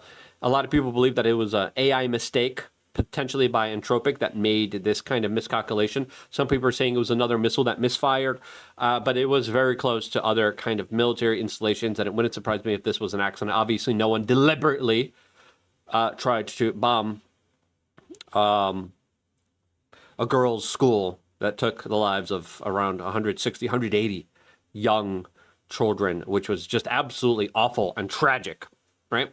Obviously, this wasn't done on purpose, but it was still done because of this war that I think is senseless, that I think is idiotic, right? We have Ben Shapiro, who's really happy, Mark Levin, who's really happy, Lindsey Graham, who's really happy, as the situation clearly is getting out of hand, just like Ben Shapiro's eyebrows. I don't know what in the world's happening to Ben Shapiro's eyebrows, but something's going on there. Now, Jim Cramer, everyone was laughing at Jim Cramer. It looks like Jim Cramer is right. But he then confessed, because he first came out, he was like, I don't see a way for this to de-escalate. Then the articles came out saying Trump says the job's pretty much done. Everyone is expecting him to call it successful mission, go home. And now it looks like Cramer's questioning himself more than ever. Don't, Cramer. We love you being wrong as much as you are. But it looks like he was right today. As he says, as someone trying to write a show about what happened today, it's difficult to come to grips with what's really going on. Now, the phone call with Putin, I think, was important, right? Because now Trump probably went to him and was like, look, I'll let you sell your oil on the world markets. Putin's thinking about adding more pressure to the world markets by cutting off gas and oil to Europe. Already, there's some countries that don't buy it and refuse to buy it. Some people do. Some countries do in Europe. But there was a 1-hour phone call. Trump probably said, listen, we're going to release your oil on the markets, but you got to stop showing the Iranians where to target us. And Putin's kind of looking at the chessboard and he's saying, well, I'll get a bunch of money. We got another super chat from Kirkwood saying, F you, see, it's real. What's real? The baby chopping off head things? I don't think that is, right? I think that it was just literally made up. If it was, Fox News would be playing it uncensored live 24/7 to their boomer slop that they're providing to the general public. Now, the U.S. military is refusing to endorse Trump's previous claims as he came out and talked about how it probably wasn't us. Now, again, there's an ongoing active investigation. We should investigate this to make sure that this never happens again, because this has obviously led to a huge PR disaster. This whole thing's a PR disaster. The whole changing of the goalpost. Now, his big statement wasn't that it's stopping. It was that last year the Iranians were going to nuke Bibi. I don't think that's true, right? That would have been mutually assured destruction. That makes no sense at all. And so far in the Middle East, when we look at the last few years, it was Bibi that has been overwhelmingly bombing Iran, and Iran has been showing restraint in the region. Now we have this, of course, conversation about this new Ayatollah. I think this video perfectly represents this kind of transfer that we're seeing here.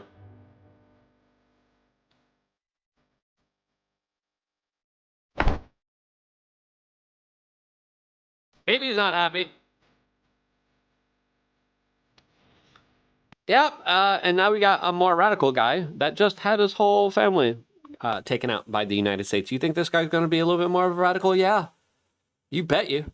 As of course, everyone was expecting a lot of high hopes. And again, people were saying, yeah, you shouldn't hope a lot from this administration. As of course, a lot of people feel absolutely let down. A lot of people feel disappointed. A lot of people feel bamboozled, and rightfully so. How can you not feel bamboozled? How can you not feel lied to? Especially after all the campaign promises, especially after all the decision making, after all the kind of hyper focus on, once again, we're going to take care of America. And now it's like, oh, no. We're not making America great again. We're making MAGA great again.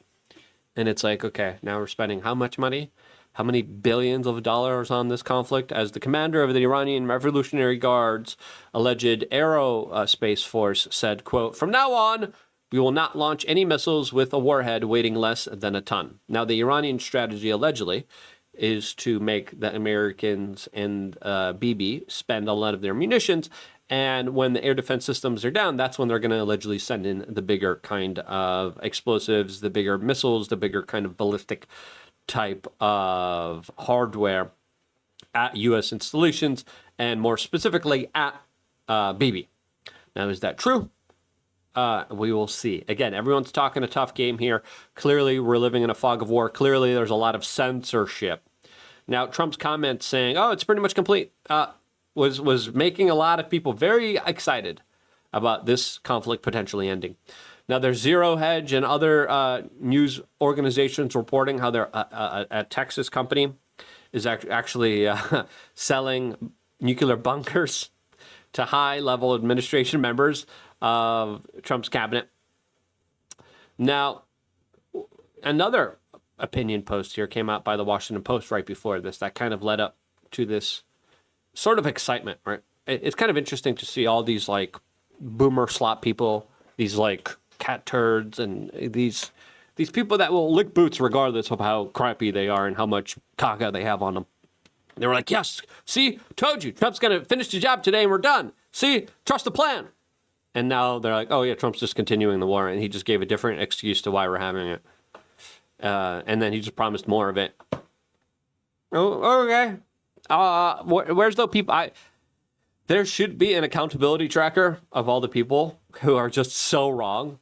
If you look at our assessment here, we've kind of been talking about this larger geopolitical conflict for an extremely long time. Everyone's like, you're always warning about this big global conflict. I think we're here. I think that Trump's comments on China were the most fascinating part of his entire speech today. I'm here to protect China. I'm here to help China. I'm proud of that. Really? Is that what we're doing? Well, that's what we're doing by opening up the trade routes, right? That's what we have to understand is happening here. Now, the Washington Post is reporting that allegedly the Israeli defense officials are starting to ask how to end this war. There was also a very interesting back and forth. There was also allegations that Trump was pissed because Bibi bombed the oil fields. The American government and the American military were not happy about that. As, listen, the longer this goes on, the more instability internationally we're going to feel, but also domestically when it comes to a lot of the threats out there that are pretty serious. As we have even Fox News talking about this alleged sleeper cell encrypted message going out there that is going to, quote, incentivize people to launch internal domestic terror attacks inside of America. Meantime, an alarming report of threats outside Iran. ABC News reports Iran may be activating sleeper cells. Quote, the U.S. has intercepted encrypted communications believed to have originated in Iran that may serve as an operational trigger for sleeper assets outside the country. If true, further illustrating Secretary of State Marco Rubio's point, we are fighting a terrorist government. Well, yeah, what did you think? Hey, these are terrorists. Finance Hezbollah, Hamas. Let's take out their religious beloved leader. And it's like, what did you think was going to happen here? Like, the United States is currently engaged in an operation targeting the world's leading hostage taker, the world's leading sponsor of terrorism. They are trying to hold the world hostage. They are attacking their neighbors. They are attacking neighboring countries, their energy infrastructure, their civilian population. They're attacking embassies. This is a terrorist government. This is a terroristic regime. And we are seeing them conduct terrorism using nation-state elements, using weapons like missiles and one-way attack drones. And the objective of this mission is to destroy their ability to continue to do that. But Iran's... But now we had one attack already in Austin. We had an ISIS attack, oddly enough, in New York. Luckily, that one got prevented. What's going to be happening next year? Well, according to the Iranians, they're ready to fight this war for over a decade. At least 10 years, reports the Tehran Times. And again, people are just saber-rattling as much as they can here. Now, again, everyone was saying, hey, he's having that Putin conversation. Hey, there's a phone call. It looks like he said it's winding down. It's ending. This is what Putin had to say before this Trump conversation, which I think is why Trump called him. That EU countries from 25th of April plan to impose additional restrictions on Russian LNG and energy, all the way to imposing a complete ban on such supplies in 2028. In this regard, I've already instructed the government to evaluate the possibility of stopping energy supplies to the European market without waiting for the door to be shut in our face. And those volumes will be shifted to other markets that are more interesting and promising to us. Right now, the market situation is developing in such a way that if we make this transition right now, if we shift to markets that really need increased supplies, we will get a stable foothold there in markets where there is reliable demand and where there are reliable long-term relations. The states that are building long-term relations with Russia, constructive relationships with Russia. Yep. So obviously this brings China and Russia together, especially since China is heavily invested in Iran. And Donald Trump's like, we got to help China. And I'm like, wait, what? We do? What? I just don't understand that. It looks like we're finally getting fragments from the missiles that allegedly bombed this schoolgirl. And it looks like it has American writing on it. Now, again, as Trump says, we sell Tomahawk missiles to a bunch of places. Is this really a verifiable photo? That's another aspect of this that I think all of us should be asking ourselves here. So much fake news being spread around here. Investigations suggest U.S. Navy likely behind attack that took the lives of 160 to around 180 schoolgirls in Iran. I mean, that is just tragic. The fact that we're also going after their oil fields, their water desalination plants, highlights this kind of war that is hellish, right? You've seen some of the footage. You've seen some of the kind of insanity here.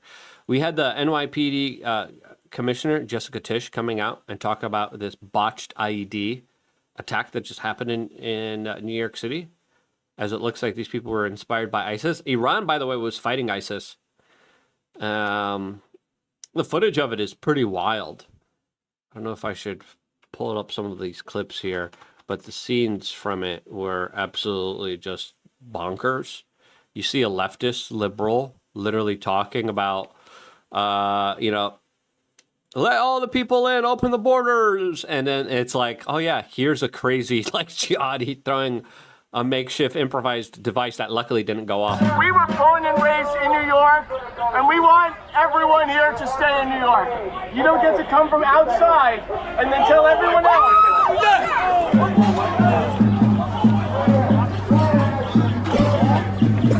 Typical liberal. We want everyone to stay here. We want open borders and open. Are you kidding me? All right. And there's probably going to be more. And then the idiot, no, just self-preservation at all. No, like, hey, that's like, it looks like it's a explosive device. He's like, huh? Goodness gracious, man. Like, look, keep the borders open. My goodness. As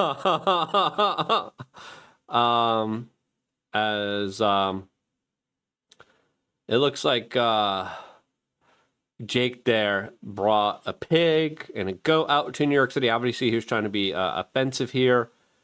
As people confirmed that this was a real improvised explosive device that could have caused very serious injuries, and that luckily didn't go off. Luckily, there was a mistake here by these low IQ numbskulls. And again, it's like, you live in America. We deserve free speech. Like, some people are offensive for a reason. You know, I might not like it, but this is America.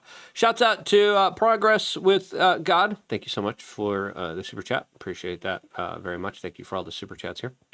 Now, Iran's new supreme leader, definitely going to be a little bit more of a radical.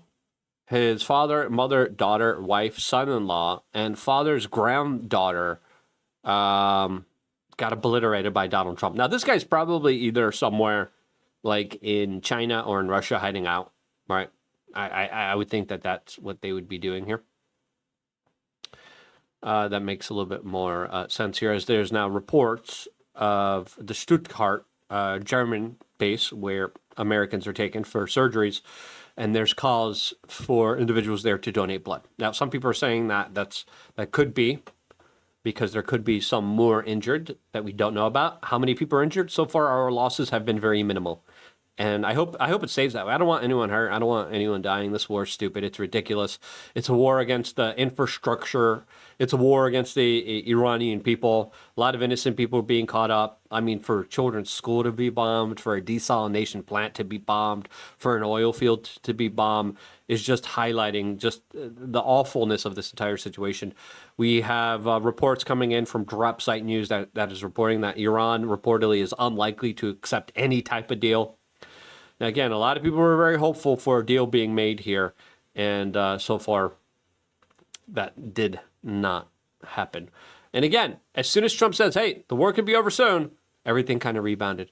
Now, I wonder what's Russia's move going to be next. I wonder if their oil is going to be released on the world market in order to lower prices of oil, because that's going to be an interesting kind of geopolitical type of situation, to say the least here.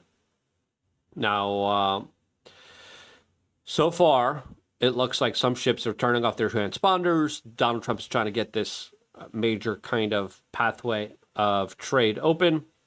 So far, it looks like no one's taking him up on his insurance claims. And this is the current kind of situation. Finally, on the 9th day of the war, 2 oil tankers have managed to cross the Strait of Hormuz. And you will be surprised to know that these tankers were not American or Israeli. Rather, they were part of Iran's shadow fleet. This means Iran is continuing both war and business at the same time. The United States, which had been claiming that it would reopen this strait, has now moved its naval fleet thousands of kilometers away from Iran. The main reason behind this move is the Iranian drones that had become a serious headache for the fleet. In addition, Iran has stated that it is eagerly waiting for the U.S. military to enter the Strait of Hormuz. Iran says, come and open this strait yourself if you have the courage. Iran also is saying, come on in, bring in the ground troops, come on in. Also claimed that it can continue launching attacks against the United States and Israel for the next 6 months with the same strength and intensity as it has been doing since the first day of the war. On the other hand, the United States and Israel have jointly carried out strikes on Iran's oil refineries and storage depots, causing large-scale fires at multiple locations across Iran. Meanwhile, after the Iranian attacks in Saudi Arabia has warned Iran that if these attacks continue, it could allow the U.S. military to use its existing bases on Saudi territory and may also launch retaliatory strikes against Iran. Now, that's the current situation. That's a good summation here of what's going on here, as Alex Jones is talking about how the U.S. military is involved in already massive mobilizations. Now, listen, I'm skeptical of Trump. I think everyone should be skeptical of Trump. I know someone in the chat just said, this isn't 2005 anymore. I get it. I know. But at the same time, we have to understand here, like, we haven't been being told the truth here about any of this, right? Trump is a bamboozler. He bamboozled us into this situation, right? It's pretty clear Lockheed Martin, Raytheon, BB, all of Marion Anderson, all of these people get a lot of money and support and their larger kind of geopolitical aspirations that they've been wanting for over 40 years with Donald Trump. Donald Trump's giving them everything, blanket check. It's pretty clear. The American people are on the back seat, right? The American people are like, oh yeah, we're going to glyphosate your food. We're going to protect the Epstein class. And now we're going to launch this war that's going to put you at risk, right? There's going to be some jihadis that are going to probably try to hurt innocent people on American territory. There's already an ISIS one. There's already one Shiite type of action that happened in Austin, Texas. It looks like there's going to be more. And right now, people are saying, I'm reading the comments here. And right now, it's like, oh yeah, we're just going to continue liberating the Iranian people by making their lives miserable and bombing them into the Stone Age. Now, are we going to get to the point where we're at a draft? I hope not. Now, again, oil production and trade is down. Russia might fill in that gap here. France just says that they're going to be entering into this war, deploying their aircraft carrier to help maybe potentially reopen the Straits of Hormuz. We'll see how that goes, right? Will that actually work here? Who knows? Again, lots of people had a lot of hope for today. I was like, let me go live. I usually don't go live. Let me go live here. Try to see if maybe this is going to be one of those major moments where we actually have an end to this, which would be historic, which would be important, which would be absolutely amazing. It's like, end this nonsense. This makes no sense at all. Why we're doing this? Why do we continue to do this? And it might get far more worse than what we have going on right now. This is what Alex Jones had to say earlier today, as he's talking about, boots on the ground. Yeah, they're talking about the use of nukes. The invasion of Iran has been prepared. The mass mobilization is happening. They're going to invade to take over the Strait of Hormuz, the nuclear material, and take over this island where 90% of the oil is shipped to be transshipped out to the rest of the world. This is full invasion. This will escalate absolutely into World War III, 90+% of the time. Yeah, that's where we're like facing a possibility of going. And I'm not comfortable with that possibility. I don't want that possibility. Like, why are we even close to that possibility from the peace president? Saigai and Jetty had, here's the press conference, TLDR. The war will be over soon, but it's just beginning. That's pretty much what Trump said. Also, Iran has tomahawks that somehow bombed their own elementary schools. That makes perfect sense. And we're the best. And we're helping China. And a press conference.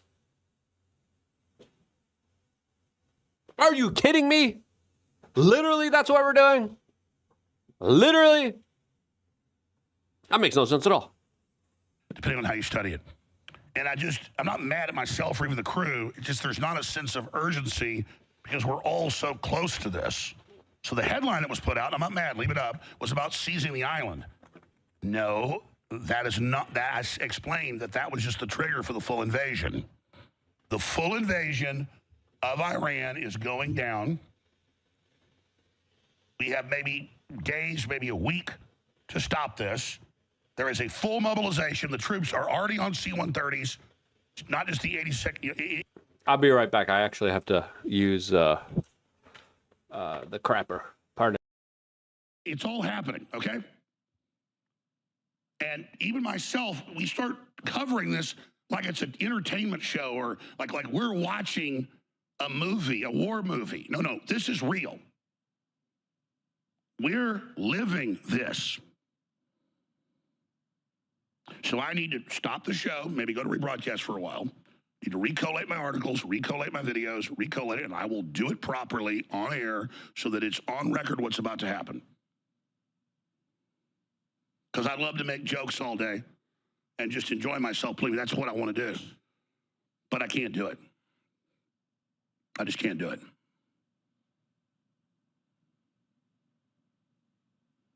Because I can say really powerful things on the show and encapsulate it.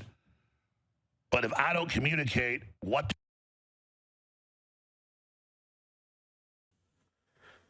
The war fatigue is real.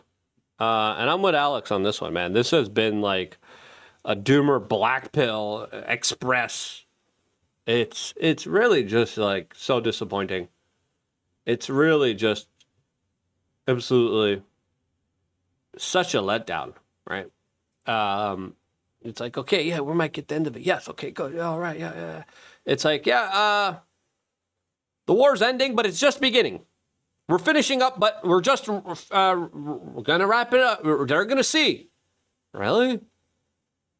My goodness. It also looks like there's other individuals now being arrested right now in the making of this, right now, live, specifically with now the parents of this ISIS-supporting New York City bomb thrower, Ibrahim Khomeini, whose parents own a $2.5 million Pennsylvania mansion. Of course, it's always these people. My goodness. 6-bedroom, 5 bathrooms. His parents are naturalized citizens from Afghanistan who fled their war-torn country seeking safety and opportunity in America. And this is their son repays the country and gives them a new life by embracing extremism and hating the nation. This is the clip.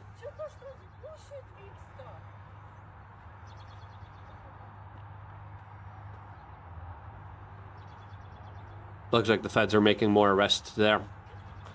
Yeah.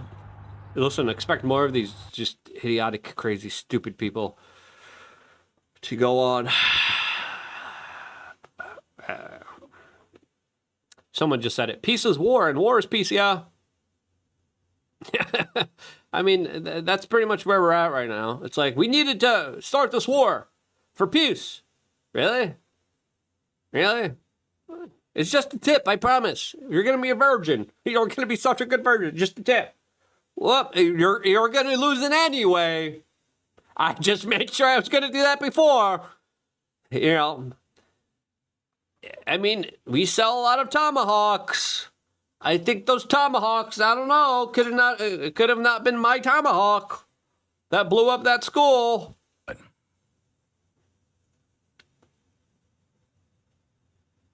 Because I can say really powerful things on the show and encapsulate it, but if I don't communicate what to clip, what to put out, what headlines to do, then it has no effect.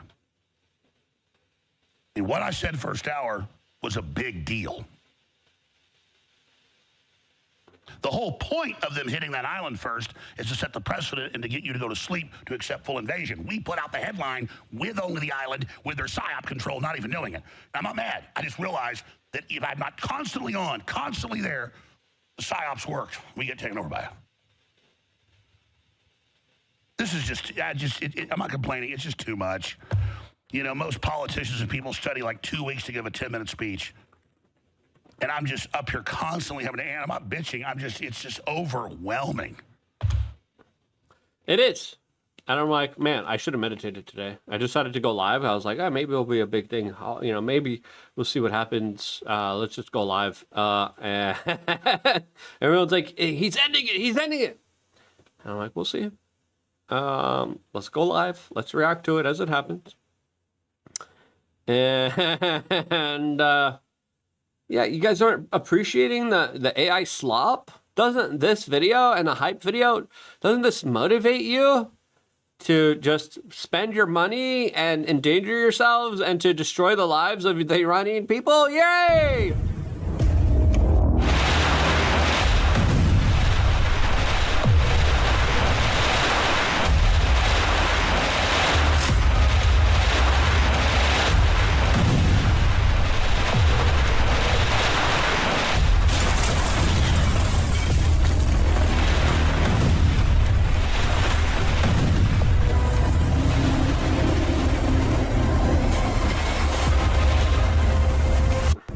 I'm tired, boss. I'm so tired. Why? We have too much. We have too much free time. Like, this is just absolutely wild. As people are saying, Don Kong. In his speech earlier, he was like, "Well, you know, instead of just like, we could have easily just like taken over the naval vessels and made them ours." And capture them, but it's more fun to torpedo them, really. It's like, all right. Goodness, like, okay, like he's reveling into the war. And that's dangerous, right? It's dangerous when, you go into this kind of position where the president of the United States says Iran has Tomahawk missiles, right? Right? Trumpzilla, clearly the messaging here isn't coherent. It's like, well, you know, Bibi was going to do it first, but then we decided to do it first. It's like, which one is it? Because, like, I would like to know what's really going on here. I think I'm going to be going live as we are going to be doing a show for America Uncensored, right? It looks like Patrick Casey's going to be on the show here. Andrew says he wanted me to be a part of the show. Andrew's banned on Twitter, by the way, for saying some mean things about a particular group of people from India. It looks like Mike Cernovich just got his account temporarily taken down here. People are saying, Luke is trying to turn the school into a thing. It is a thing. It's awful. Like, that your tax dollars literally paid for the obliteration. I mean, we need to investigate. We need to find out what happened here. We need to make sure it never happens again. I'm not a fan. Listen, I'm not a fan of America losing its freedom. I'm not a fan of America losing its decency. I'm not a fan of America losing the moral high ground here. I think we should always try to fight for the right, just causes, and to just make up things and keep changing them over and over again. I mean, I'm just not a big fan of that. Because it doesn't make us look good, right? It like, everyone's watching, right? And there's no argument about doing this because everyone is saying, oh, it's 4D chess. It's 4D chess to go after China. Trump's like, we like China. We're going to help China open up that trade for China. We have a great relationship. I'm very proud. I'm helping out China. Okay. The memes here with this, I think this is a bigger event than a lot of people realize, right? I mean, we were very close towards a lot of people losing their lives here. Thank goodness that explosive device didn't work. Thank goodness, right? And again, I don't know what these people were thinking. Let's see if this is going to work here. Let's see if there's going to be any audio coming through. Allow that. All right. Join as speaker, join as co-host. All right. Yeah. It looks like, you know, I might as well just be live for the next 2 hours. So, might as well. Stay tuned for that. I might only have to do an hour. But this is going to be an interesting conversation that I was asked to be a part of. How's everything? I still got so much other work I got to do. I got to pack. I'm leaving tomorrow. Wait. It says we're offline. Are we offline or online? Hold on. We got the background music here playing. I think we might be offline. Are we offline? Or are we still live? Chat, are we live? Press 1 if we're live.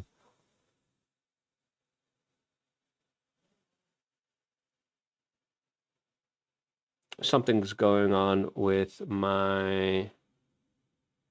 Where's... Oh, looks like we're off.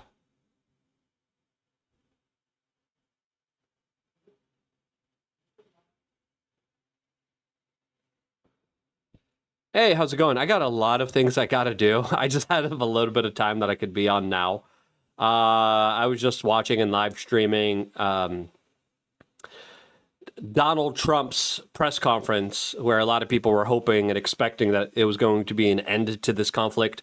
Sadly, it's not an end, as Donald Trump pretty much announced that this is us wrapping up what we're just beginning to do. And I'm like, wait, what the hell? What the hell did he mean? Yeah, I was just doing a live reaction. I'm still live right now. I think I'm live right now on youtube.com/wearechange. Yes, I am. All right, cool. So yeah, I'm streaming this live on my YouTube channel for now, but I still have to pack. I got a big trip coming up tomorrow. It's just been wild. How are you doing, brother?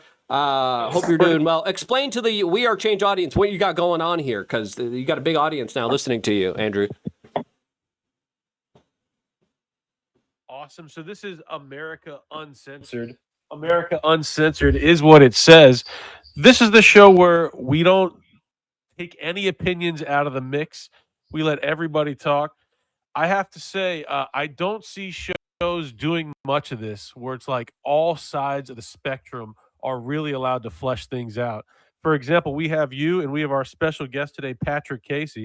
And I'm excited to see you guys talk on perhaps different sides, different perspectives on the Iran war. We'll see. I think it's going to be a great show.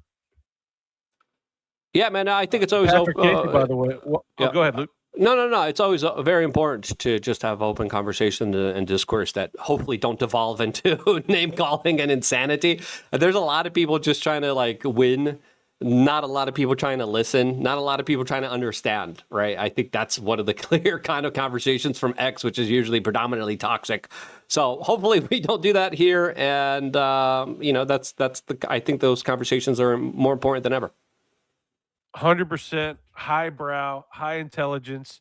That's why we have you. That's why we have Patrick Casey. And I think you're not going to see a show like this very often. So, Patrick Casey, welcome to the show, man.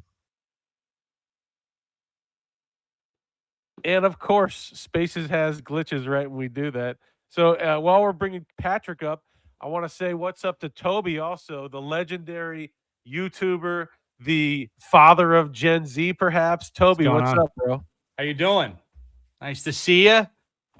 Oh, I see people trying to get you. Well, not the other guy was banned. Trying to get that guy Andrew Meyer unbanned. I thought there was some movement with that. I guess not. It looks like Mike Cernovich got temporarily banned too, just a couple moments ago, by the way. Yeah, Cernovich didn't tag a sponsorship or something, but he did. I thought. I don't know. That might have been a bug. He's back. I'll say this: there's some unsavory characters inside X, and me being banned, I think, is a good place to talk about that. But we'll get into that later. Right now, we have Patrick Casey. Welcome to the show, bro. Thank you. It's good to be here. I tried talking earlier, and then I think I'm not accusing you guys. I think the app just or the web browser space thing like kicked me out. So I don't know if anyone heard that.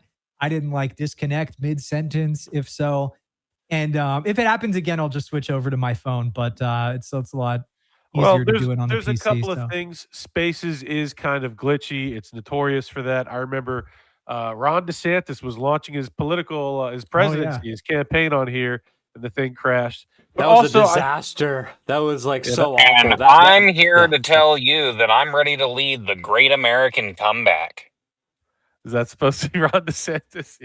Like literally word for word what he said in that announcement. Not bad. And then there was crickets. I think there was crickets and then muffling noise or AOL startup music that played behind it. It was the worst. I mean, he was trying to run it off of he was trying to run it off of Internet Explorer. Amazing. AOL dial-up. In addition to the glitches of Spaces, Luke and I both have intelligence agents from every service on the globe trying to shut down our social media for about 10 years. I'm not exaggerating. Might not be pertinent to today, but that does happen sometimes when you have little gremlins across tech that don't want you to talk. Yeah, I mean, I've been censored so many times and had my channels taken down and deleted and destroyed. It's pretty wild to see, Mike Cernovich of all people today now be targeted. I think, listen, this is my kind of long and short of it here. I think our days are numbered when it comes to free speech online. I think there's a reason Elon Musk is as quiet as he is right now. He's usually very vocal and outspoken. He's being extremely quiet right now. I think we have to enjoy the little bit of freedom that we have left, but some people are also just seeing it as a major trap. And appreciate the free speech that you have now, because I think in short time it's not going to be as readily available as it is now. All right, you know what? Let's get into this first then. Patrick Casey, you were one of the major people tweeting about my ban in particular. What do you think about Elon and Twitter? Do you think this is a free speech platform? Is there just a few, malcontents inside of Twitter that are doing these things? or is there a real problem that Elon has with the MAGA movement? He's gotten into it with Trump a few times. Is there a problem coming for free speech? Patrick Casey, what do you think of all that? I don't think Elon is intentionally censoring conservatives. I wouldn't be surprised if he's maybe censored, some people that he took issue with or something. I'm not going to accuse him of that, but I mean, you never know. You're running one of the biggest communications platforms and debating with people. I don't know. You never know. I think Nikita Beer would be like the more obvious person, because this is someone who is tweeting anti-Elon stuff. I don't think is right wing at all. And so I'd be if we're talking about potential, foul play or rigging the game against certain accounts, keeping certain accounts such as the good Andrew Mayer banned for no apparent reason, then yeah, I think it would be people below Elon on the X hierarchy. So Yeah, I think that there are some people inside of X that are unsavory. I know for a fact that on the back end, there are a lot of Indians that work in the tech support in the You already department. said that. You mentioned the Gremlins. I thought you were talking about the Indians. Maybe I was, but I know for a fact that they're back there. I've had other people I'm able to, like me personally, because I know people that work with these tech guys. I've been able to get other people's accounts back, but I can't get my own back because the thing I was mass reported for, the Groypers and the communists, they were mass reporting all my tweets, but one that they got was an Indian guy saying nasty things to me. So I returned a little bit of fire, and the Indians in tech support did not like that. So Yeah, I know Elon, someone. I know someone said that Andrew didn't do anything. You were pretty. You were a little, opinionated there, Andrew. You were Little bit. Even I- still, you might even argue still. Even yesterday. like Andrew. He's You in the were wrong kind of like account. you were poking the poop bear like pretty hard. I have never been controversial in my entire life. Hold on. Don't know what you're talking about. Let's take this moment to welcome Doug Mackey is also here. Doug Mackey, freedom fighter for the First Amendment. Appropriate that we bring you in at this point. Doug Mackey, welcome today, sir. Thank you. Great to be here with everybody. Thank you very much. Yeah, I'm concerned about Twitter's free speech. I know it looks like they brought Mike Cernovich back as soon as he published his Substack, but there's an issue with these either algorithmic bans or whether it is Indians who just don't really know American culture doing these bans, or they have an ulterior motive. Yeah, I remember Barry Stanton was mass reported, and he was discussing Indians, which, I love Brick Suit. I'm glad he's not here for this discussion because he gets a little upset about the topic. But these people are invaders. They've invaded Canada, the UK, and if you look at Texas, it's distressing. It's so bad. I mean, you look at they put up in Plano. Oh, here's a troop of Boy Scouts. It's literally all Indians. Like, so either there's so many Indians they can have an all Indian Boy Scout troop, or these people are self-selecting. They're not assimilating as we're told that they're going to be with everybody. They're only with themselves. They vote as a block. They vote Democrat. They're on welfare. They're in diploma mills, fake jobs. Patrick Casey, what do you think? Is the administration doing enough to tamp down this H-1B stuff? Do we need to denaturalize and deport Indians and other foreigners that just got here in the last few years? Patrick Casey, what do you think of all that? I think the administration has done. He's in many ways is off to a good start. I think there's a lot of work that needs to be done still. But there was a report out here. Was just talking about it. Let's see. So according to White Paper's Policy Institute, H-1B visas granted abroad, which is the overwhelming majority, have declined by 21%. So what the administration has done is made it harder to get an H-1B. They haven't just pressed a button and ended the H-1B program. From what I've gathered, that would require Congress, and I wouldn't hold my breath, waiting for Congress to do much of anything good. But the administration is moving things in the right direction. I'd like to see them make it harder to get an H-1B. Also, H-4 visas for the family of H-1B holders have declined by 20%. H-3 visas for temporary job training in the U.S. down 52%. That's all very good. Now, these aren't exclusively or specifically targeting Indians. So maybe that's not enough for you, Andrew. But I'm joking, well, half joking. But so there's a lot of stuff that the administration can do for similar programs like OPT, which is a way for foreign college graduates to stay in America and to work here. That's obviously giving jobs to, that it's literally taking jobs from American college graduates. That's something that the administration can't end without Congress, from what I've read. I've also read that they're working on it, they're considering it. So that's something that the administration, there's really no excuse for not doing. H-1Bs, a little more complicated, but yeah, there's been some good progress. I'd like to see more. Is it possible for the administration to declare like a state of emergency and then take action from there? To like, because Indians are getting work for Because they're invading I would support Texas that, and sure, building but- pagan statues and destroying my homeland. Right. Yeah. Well, I mean, that's just the thing. In a country with freedom of religion, if you let in people from large numbers of people from wildly different religions, then yeah, you're going to end up with that stuff. So There's an argument to be made there. Yeah, a lot of these laws, they're context matters. You talk to any lawyer, they'll tell you that context matters when interpreting law. And the initial, like, yes, the wording is freedom of religion, but the initial purpose was to protect the various denominations of Christian and the handful of Jews. I don't think pagans, Satanists, and all the rest of them are covered, really. Luke, what do you think? Are we doing enough with the H-1Bs? What do you think about?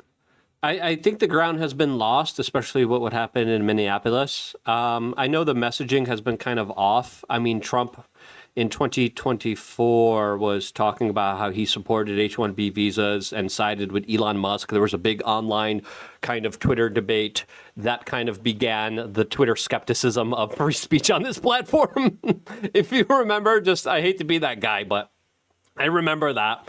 And it definitely did seem like people who had strong opinions about H-1Bs weren't treated that fairly. Trump then changed policies and talked about instituting a kind of fee. So it's been a little flip-floppy, to be quite honest with you. But it definitely does seem like we moved away from mass deportations after a couple businesses kind of complained about their workforces.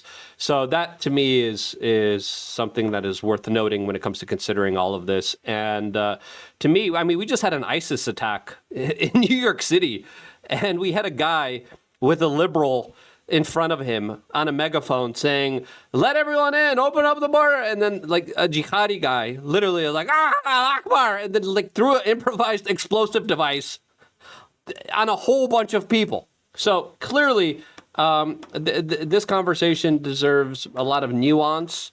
There's a lot of things all over the place. There's a lot of moving parts, but I think the messaging has been kind of incoherent. And I think a lot of people are kind of disappointed that the deportation numbers aren't as he promised them to be. What did he promise? Well, everyone was talking about kind of mass deportations, right? Everyone was talking but you said about the numbers, like what specifically, what amount of deportations qualifies as mass? I think it's fair to say that we moved away from that. I posted a clip of Trump's latest comments in the chat room. Though. You said the number. You said specifically the numbers. Now you're saying, well, we just moved away from it. What numbers? Yeah, I don't know qualify the as mass specific numbers deportations? off the top of my head. Obviously, of course. Okay, well, how many would Trump need to deport in order for you to say that they're mass deportations? No. But we moved away from deportations, and now we're moving towards criminal referrals. Oh, you're talking about the clip that Stu Peters dredged up 2 months later. That's what you're referring to? Which one? The clip that I posted? I don't know what clip you posted. You probably did post it. Everyone's posting it. It's a clip that Stu Peters initially posted, and this was one in which Trump said in January that Trump, since he took office, has been occasionally making like boomer comments about needing to get the illegals out. You just have to base it on what he's done. And the various, agencies and, news publications have reported that like upwards of 70% of the illegals that have been arrested by ICE don't have criminal records. So it's like people are taking throwaway comments and basing their opinions on that rather than what Trump is actually doing. If that 70%, if all of a sudden it goes down and, the numbers go down and we're just deporting a very small number of of criminals, then you could say that. But now that's totally baseless. Did we move away from the deportations in Minneapolis? Did we win that fight? Operation Metro Surge did conclude, but you were just saying no, something that just totally that's wasn't the issue. true, That's though. the issue that a lot of people see as losing and conceding ground. So I'm looking at the Right? numbers here. So Yeah. if you're looking at the daily arrests, they've been going up consistently since Trump, basically took office. And there's a New York Times report, and they went down a little bit after Operation Metro Surge. If they keep Yes. going down a lot, then that's not good. But I mean, when you end the biggest ICE DHS operation in the history of DHS, then they're probably going to go down a little bit. Look, I'll say this, and I understand you're concerned about the mass deportations. I share that concern. If in 6 months the numbers have continued to go down, then I think it's safe to say that at that point you can say that Trump has abandoned mass deportations. But I'm seeing people recycling this clip from January, and they're just ignoring the fact that 70% of the illegals ICE has arrested have not had criminal records, which, by the way, the liberal media is constantly saying, because they're like, Trump is saying he's only arresting criminals or he's prioritizing criminals, but he's not doing that. They're pissed about that because they know he's just kind of saying it for optics' sake. Yeah, so you're saying pretty much we're going to see what happens and how it develops. Yeah, I'm saying the numbers that have gone up consistently, that have gone down a little bit in the last month, I'm saying that it's too soon to say. Yeah, I mean, as far as the actions in Minneapolis, it looks like there's not really much happening. So that was, I think, an issue for concern for a lot of people, and I think that's pretty clear. Yeah. I think it was you, Luke, that mentioned a recent attack in New York City, a Muslim immigrant throwing a bomb. That was pretty insane. Well, he wasn't a Muslim immigrant. His parents were naturalized citizens. Reports are coming in that they were from Afghanistan. So I consider that an immigrant. I understand your discrepancy with my language. I would still denaturalize and deport. But my question is, Ron Paul and the idea of blowback has been with us for a long time. I want to ask specifically first, Patrick Casey, do you subscribe to the idea that because the United States is taking action abroad, that we should fear blowback? I know the new morning host over at InfoWars, Brianna Morello, she said that how could we possibly take action against any foreign nation when they might have sleeper cells and they might do something like what that insane person just did, throwing a bomb? Patrick Casey, should we be worried about blowback, or should the president of the United States take action where he sees fit? I mean, I think you can be moderately worried about it. It should be something that DHS and other law enforcement agencies are, maybe paying a little more attention to.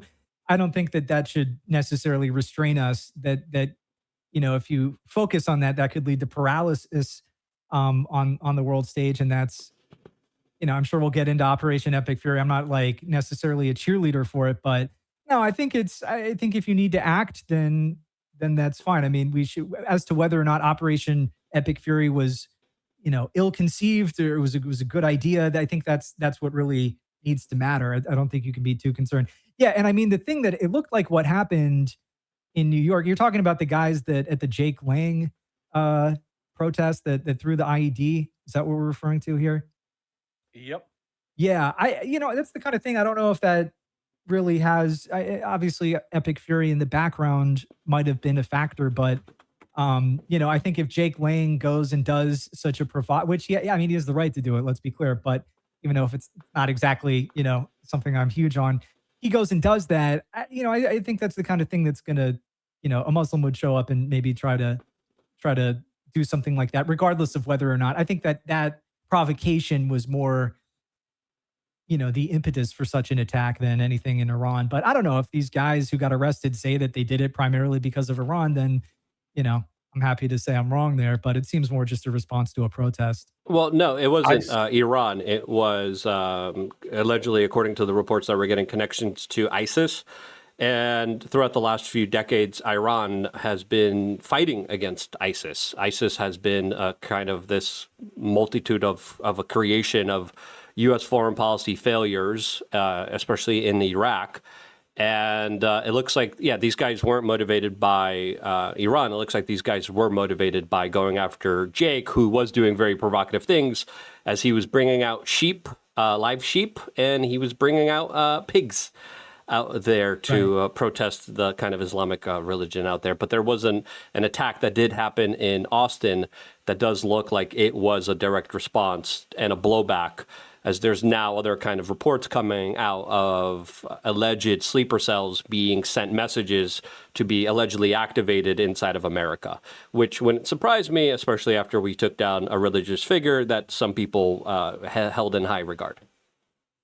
Real quick, I see Raylan's got his hand up, but I want to get R.C. Maxwell in here.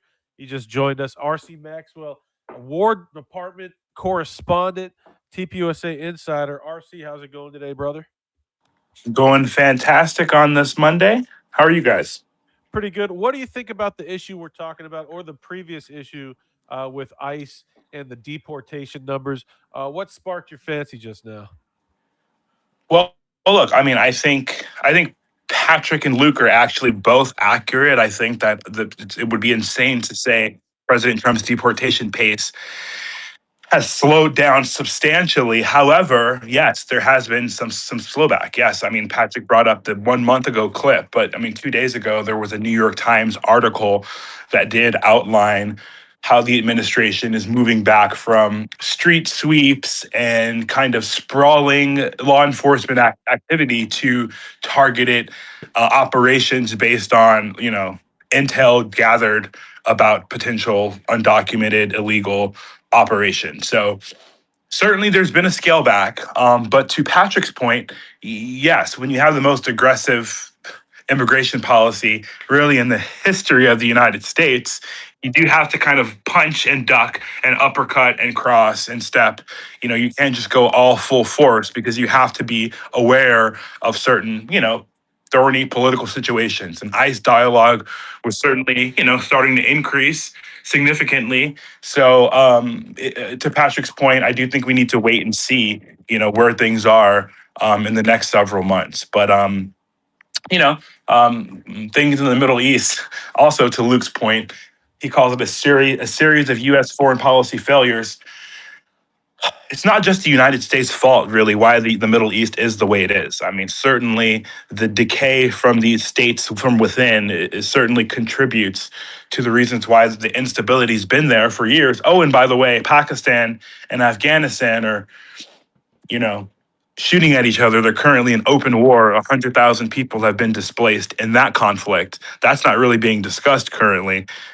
So that's just the way the Middle East gets down. I don't know if we want to directly blame the United States. Again, I don't want to sound like a neocon. However, when you take a look at where the United States was in the early 2000s and where we are today, there's certainly a lot more stability. There isn't mass casualties. The United States has some chips on the map in control of Syria, Iraq, and Afghanistan. Of course, the Taliban is in control. It's a neutered, watered down Taliban, although again, they're fighting Pakistan. We do have to be somewhat realists and kind of really understand what our role is internationally. And Luke, to your point, you blame the United States because I think you recognize the United States ultimately does have the chief responsibility to kind of ensure stability throughout the world.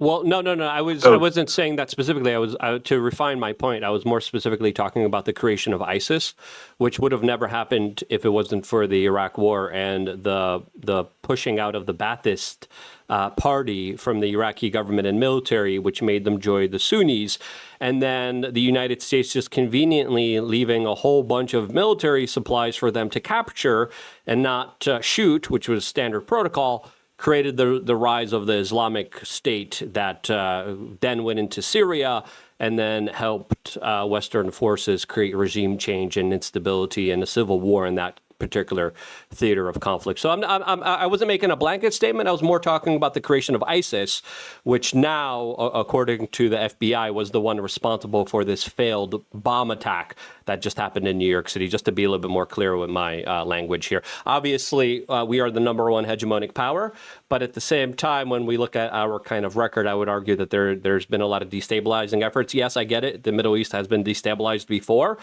But I would argue that the creation of ISIS was one of the worst type of blunders and intelligence agency creations that has terrorized the West significantly. And those terror threats are still out there. They're pretty real. And sadly, I think they're going to be more of a threat against the American people. And I don't like any threats against the American people. Well, look, there are known knowns. There are things we know because we know. There are also known unknowns. Yeah. That is to say, we know there are some things that we do not know, but there's also unknown unknowns, the ones we do not know. And if one looks throughout the history of our country and other free countries, it is the later category that. No, sorry, that's a Donald Rumsfeld quote from the the Bush administration. But yeah, Luke, I ultimately do agree with your analysis. I still think that's an oversimplification of the Middle East situation, but no disagreement from me there. Now, I was gonna say when it rains, it pours. We had John Doyle join the stage as well, but I can't tell if it's an X glitch that I don't see him or if we had him and we lost him. I don't want to center all this too much, but can anybody tell me is John Doyle still on the stage? I don't see him up here. I saw him earlier though. What a shame. That's okay. We have a great American patriot. Patrick Casey is our guest. It would have been just too much to have John Doyle at the same time. That's too much. Patrick Casey, what do you think about what Luke and RC are saying? What responsibility do you assign to the United States for the current state of the Middle East? And are we doing the right things to help the situation progress, or are we doing too much? What do you think of all that? Yeah, I mean, I think it's pretty widely accepted that ISIS was, not direct, maybe not directly created by America, but decades of poorly planned and executed interventions and other policies in the Middle East did give rise to ISIS. I think Trump, one thing people don't give him enough credit for is basically bombing out of ISIS out of existence during his first term, and I'm sure there were other factors as well. But he said when he got in 2016 on the campaign trail that he was going to bomb the hell. I think he said he's going to bomb the shit out of ISIS. It was kind of a famous clip. And yeah, he did that. And so that goes to show that Trump was never promising that we wouldn't do anything in the Middle East. We're just not going to do, decades long nation building attempts that, in the case of Iraq, I guess kind of worked, but I wouldn't say were worth it. In the case of Afghanistan, like literally didn't work at all. It's just the Taliban's back in control. It's just as if we were never there. Only they have a lot of our equipment thanks to Biden's poorly executed withdrawal. But yeah, so Trump is, he got rid of ISIS and but obviously Iran is a different story. It's a lot harder to dislodge the Iranian ruling class. They're more sophisticated. They've been in power longer, and it remains to be seen. So I think Trump in some ways has undid or reversed or remedied the previous decades of foreign policy misadventures in the Middle East. Right, he was responsible. Obama was elected. He sent more troops. There was a troop surge to Afghanistan. Trump withdrew a lot of troops. It's something a lot of people aren't giving him credit for. And I have concerns about Operation Epic Fury. I'm sure we can get into those, but I think generally speaking, it's going to be interesting to see if he manages to also reverse a lot of I would argue, bad foreign policy with regard to Iran through Operation Epic Fury. Good point taken. Raylan Stark, go ahead, man. I was going to rotate back to what we were talking about with the sleeper cells. The one thing I do want to address, though, with what Patrick just said is what reservations could you have about Operation Epic Fury? It has Epic right in the branding. It's right there in the title. Right, So yeah. clearly it's good. But anyway, yeah, back to the whole sleeper cell thing where you have what's your face? I was gonna say what's your tits, but that's probably impolite. Over at Infowars, can't remember her name. Probably doesn't matter. But she's talking about like, oh, there could be blowback from this Iranian policy. Like, here's the thing: like, did we learn nothing from World War II? Like, you can't just have tens of thousands, if not millions, of people right, in your country that come from regions or places that hate you, that then force you they're handcuffing us, right? It's like, oh, we can't do anything in Iran because if we do something in Iran, then the 8 million people here that they might want to kill us. And so now we're held hostage on foreign and domestic policy, for that matter. Or I'm just using India as an example because I know the figure. There's 5.8 million Indians, and it's like, oh, we can't upset the Indians because if we upset the Indians, then they're all going to rise up and try to murder us all. Like that is ridiculous. We should not live in a society where we have to worry about that, where our leaders and our government is held hostage by a population that does not belong here.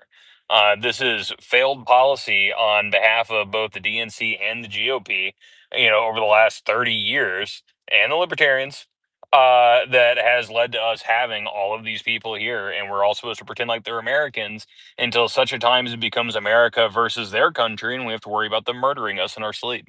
That's ridiculous. Well, there's another way to look at it. I mean, we had open borders by Biden that allowed anyone and everyone to walk in, predominantly military-aged fighting males from countries all over the world, including the Middle East, Africa, and a lot of other terror states. That right there is something that created a very unsafe, unsure situation that we're still dealing with. And the fact that Trump is pulling out ICE agents and not doing these mass deportations means that a lot of these people are still here. That's one factor. Second factor is just, I'm just going to finish my comment here, and then I'm going to let you, I'm going to listen to you. But just the second factor is we're not winning hearts and minds by bombing desalination plants, by bombing heavily civilian areas. What happened with that school, we still don't know exactly, but the fact is that it still is something that we're paying for. The fact that there were oil refineries that were hit here obviously is not going to win the hearts and minds of the Iranian people. Therefore, especially after we assassinate their religious leaders, obviously there's going to be some blowback. There obviously always was blowback, and it's something that usually has state intelligence agencies written all over it. That Pakistani guy that everyone's talking about right now that wanted to assassinate Trump, many people are missing the factor that the FBI let him in the country, literally on a special visa program. So I'm always skeptical of this because I've seen it done over and over again, and the American people are just the losers here all the time. Well, and Doug, so Nick, you hang actually just on, Ram. highlighted my point, because you're talking Hang about on, the Ram. FBI bringing them here on a special visa. Yeah. Again, the main issue, the main vector for entry for these people is through legal immigration, via visas, refugee status, etc. And then they come here and they hold us hostage. And as far as the hearts and minds thing goes, I'm not interested in winning the hearts and minds of the Iranian people. I'm interested in us eliminating a threat to the American people, and I really don't care if these people get schools built and chocolate bars handed out to them or not. We did that in Afghanistan and Iraq. That lasted 20 years. We won the hearts and minds of absolutely nobody. And that's become a talking point for libertarians and people on the right wing who are anti-war for the last 10 years. So hearts and minds is a complete L. We should never pursue that whatsoever. We didn't try to win the hearts and minds of the Japanese and the Germans, and that was the last war that we ever won. Yeah, I'm not saying give out chocolate bars and build schools. I don't want that. I want America focused on America. I don't think we should be doing anything over there, building anything, because it's not. We should be locking down the borders, securing America, and making sure any threats against us are dealt with. I think that's a reasonable middle ground that I think we could all agree on, right? Yeah, no, I agree with you, and I think Hang Trump on, just Raylan. did that by Let's bombing shut the up, company. Raylan. That's had has been waving at me. Go ahead, Doug. No, I don't like the talking point that Trump has ended the mass deportations. The ICE arrests are running at about 4 times compared to pre-2025 Biden levels. When we're looking at Minneapolis, St. Paul, they surged there to 3,000 or 4,000 agents. There were historically under Biden 190 ERO officers.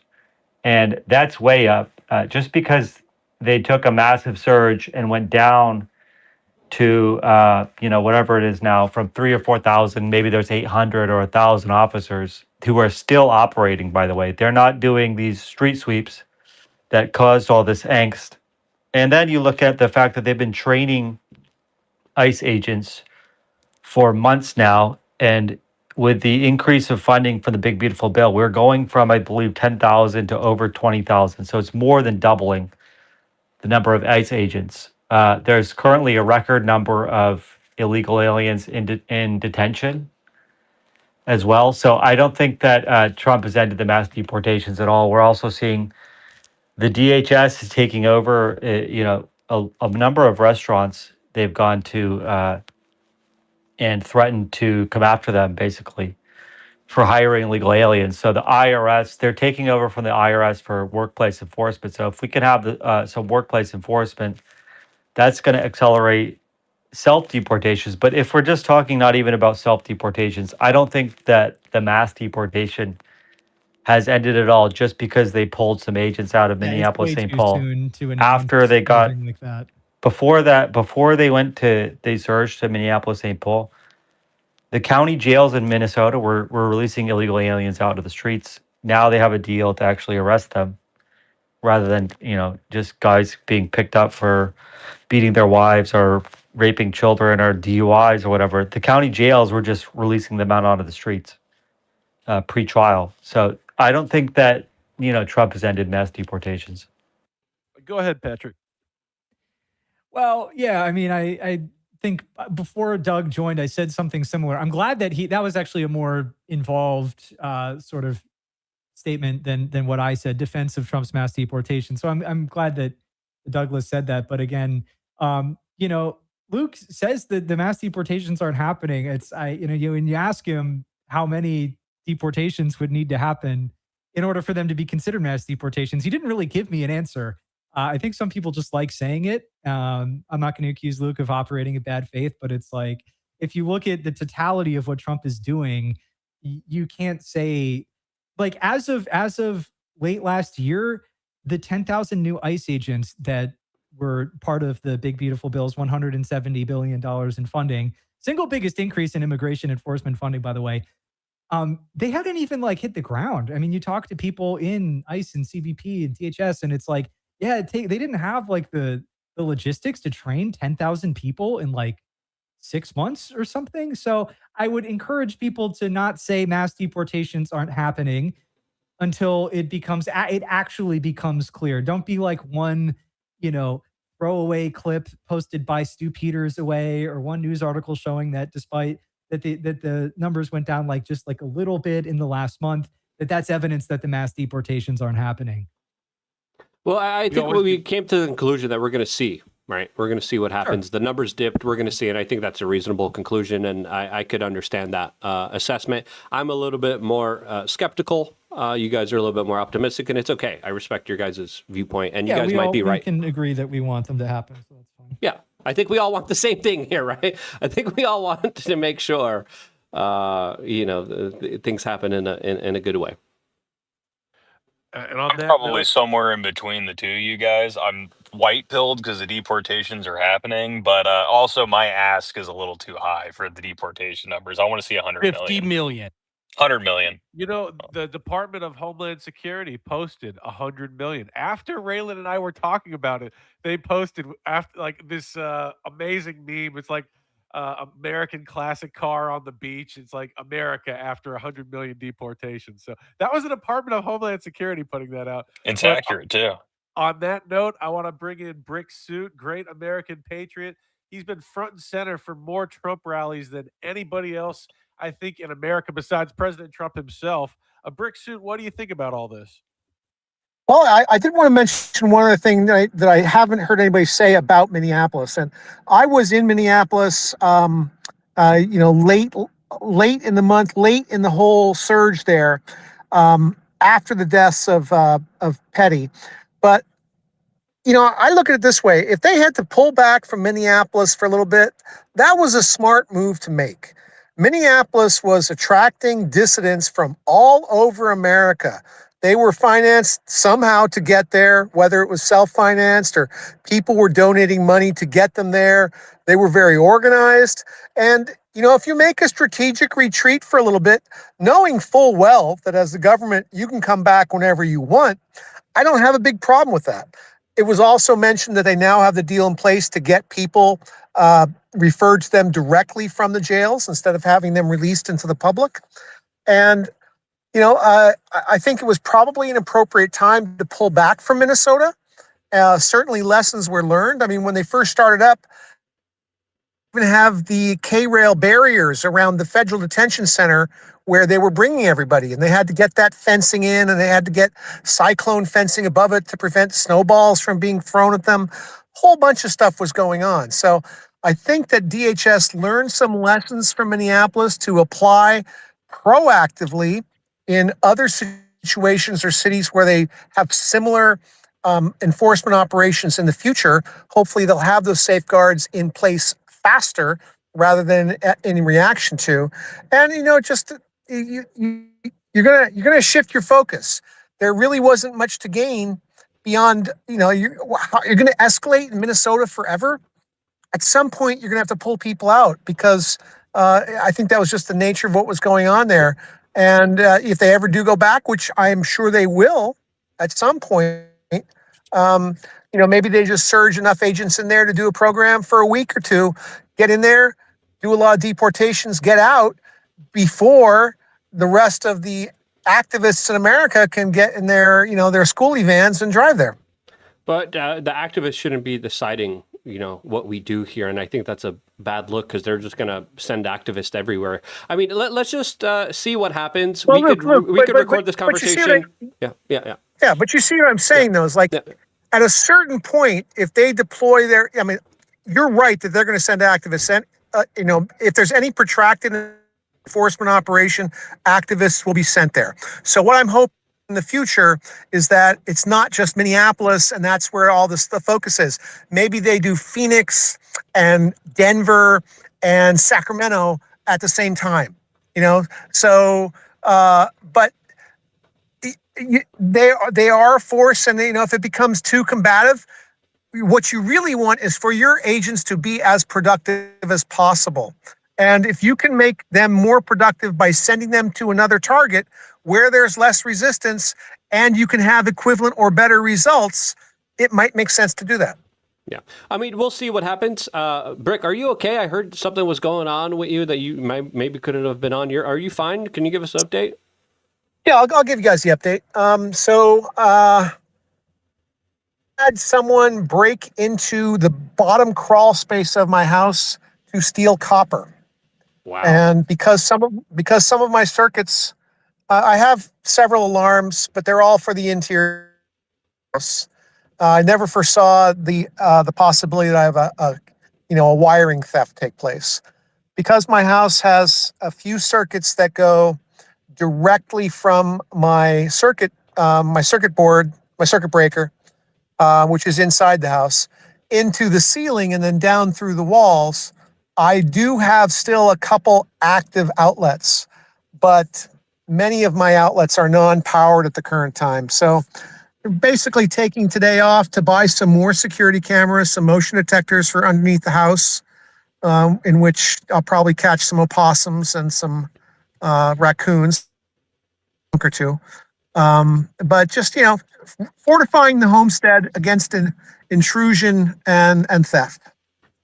Yeah, sorry to hear Scratch about that brick that, man. suit. You give me a couple $100, scratch the motion sensors, and I'll just install punji sticks underneath your house. I'd like to see them get under there for wiring again. Claymore Roombas, Well, I think, are more effective. I live in California, and if I were to set a trap, I'm sure I would be the one in jail. Yes. Fair enough. You got to move to Florida. In Florida, I could do that, I'm sure. Now, I want to ask Patrick Casey because we were talking earlier about, the who's at fault, letting foreigners in, this and that. But Patrick had a video go viral recently about the effort to smuggle Islam into the American right. Now, Patrick, if you'd like to elaborate on that, what exactly were you talking about? The effort to smuggle Islam into the American right. What's going on there, Patrick, for people that haven't seen your video? Right. So after October 7th, Israel has been front and center, Israel, Gaza, both of them. And one weird concept, it's not that there's just more Israel criticism out there. Some of those criticisms I agree with. A lot of it I think is retarded, but there's been like the weird like push to normalize Islam, which is really weird because I remember, I mean, I've been on right wing Twitter since 2016, and even the most anti-Semitic people back then were not like the pro Muslim stuff. You just didn't see it, and it's just kind of a weird thing to all of a sudden, Tucker Carlson is up at the main stage at Amfest, and he's denouncing people who are being too mean to Muslims. I'm not exaggerating when Randy Fine said he'd rather have dogs in America than Muslims, referring to, it was like Mamdani's comms director or something had made an anti-dog comment. Yeah, absolutely. If that's a trade that I'm forced to make, I'm absolutely going with dogs. Megyn Kelly calling him a bigot. Then there's like all like the Sneeko and like Dan Bilzerian types. And yeah, it's Okay, all really I am weird. blown away. I hate to jump in. Actually, I don't. I am blown away by what I'm hearing here because I thought the last time I checked in on you, Patrick, and again, it's hard for me to keep up with everyone who's on RC, the media don't, circuit. don't do But that, RC. Let the her finish last her time I point. checked in on you, you were running a white identity movement that was anti-Semitic, quote unquote. Can you elaborate on what's changed with you? Yeah, I don't really feel like going. I will answer your question. I don't feel like going on like a lengthy discussion on my intellectual, political journey, which most people in here probably don't care about. Look, I ran an organization that was against mass immigration, that was against anti-white, propaganda, anti-white discrimination. These are all mainstream issues now. That wasn't like the best strategic way to go about things. I was never calling for America to be all white. I was never calling for DEI for white people or something. So I don't really feel like my positions have changed all that much. When it comes to the Jews, everyone's favorite topic, I'm cool with Jews who are right wing, pro Trump, good on the issues I care about. I'm aware that two-thirds of American Jews do not fall into that category. Okay, well, they're libtards, not really, don't have much political alignment with white Gentile libtards either. And that's basically my position. And also my position is people can feel however they want about Israel or the Jews, but that neither no amount of negativity towards Jewish people, not that I'm advocating for it, but none of that justifies like being pro Islam. Like, again, Tucker saying that he's got more in common with the Pakistani cab driver than with, a white liberal. Okay, well, I understand the aversion to white liberals. Don't get me wrong, but if you look at the Rotherham like grooming, epidemic, the Pakistani cab drivers were responsible for like trafficking these girls. Like that specific type of person was responsible for doing a lot of evil stuff. I just think it really is a big issue. Islam is more of an issue for Europe at the moment than it is for America. But yeah, it's like you don't want to wait for it to be a problem here. It already is. It's just not quite as big of a problem. It's So it's like sectioned off in America more. We're a bigger country, so you have yeah, like some you're parts of more America, Michigan, yeah, and then Texas is getting Texas. overrun with both them and the Indians right now. No, I have to say some of these characters and what they post makes me very, very curious. The whole $7,000 meme. Oh, they're all getting paid by Netanyahu or Israel. Okay, Where's but my 7 grand, Andrew? Ian Carroll and some of these other characters. I mean, I've seen people on that side of the aisle, I guess, openly call President Trump a traitor, root for American soldiers to die. Some of these people, I think that I want to see FARA investigations that, like, okay, are they taking foreign money or should they have registered as a foreign agent? People forget Paul Manafort, who was Roger Stone's business partner, he was investigated and found guilty and thrown in prison for failing to register under FARA. And I think there's a lot of people out there, and I would start with Ian Carroll, that it's like what you're saying is so anti-American at this point that I want to see who's paying you. Patrick Casey, do you agree with that? Should people be looked into for taking foreign money? Yeah, I mean, I would support that. I don't know. I wouldn't be surprised if some people are getting, the Qatari money or something, but they definitely, I don't think that is responsible for most of sort of these sorts of sentiments. There's a lot of, I mean, you got to keep in mind the internet grows more third world, international every day. I think a lot of people saw that after, if you want to appeal to the broadest audience, you probably shouldn't be appealing to like just specific subsets of Americans or something, right? You want to have a message that resonates with like the global South, essentially. And so I think a lot of people, yeah, they're just posting some of this stuff to, piss off Jewish people or to,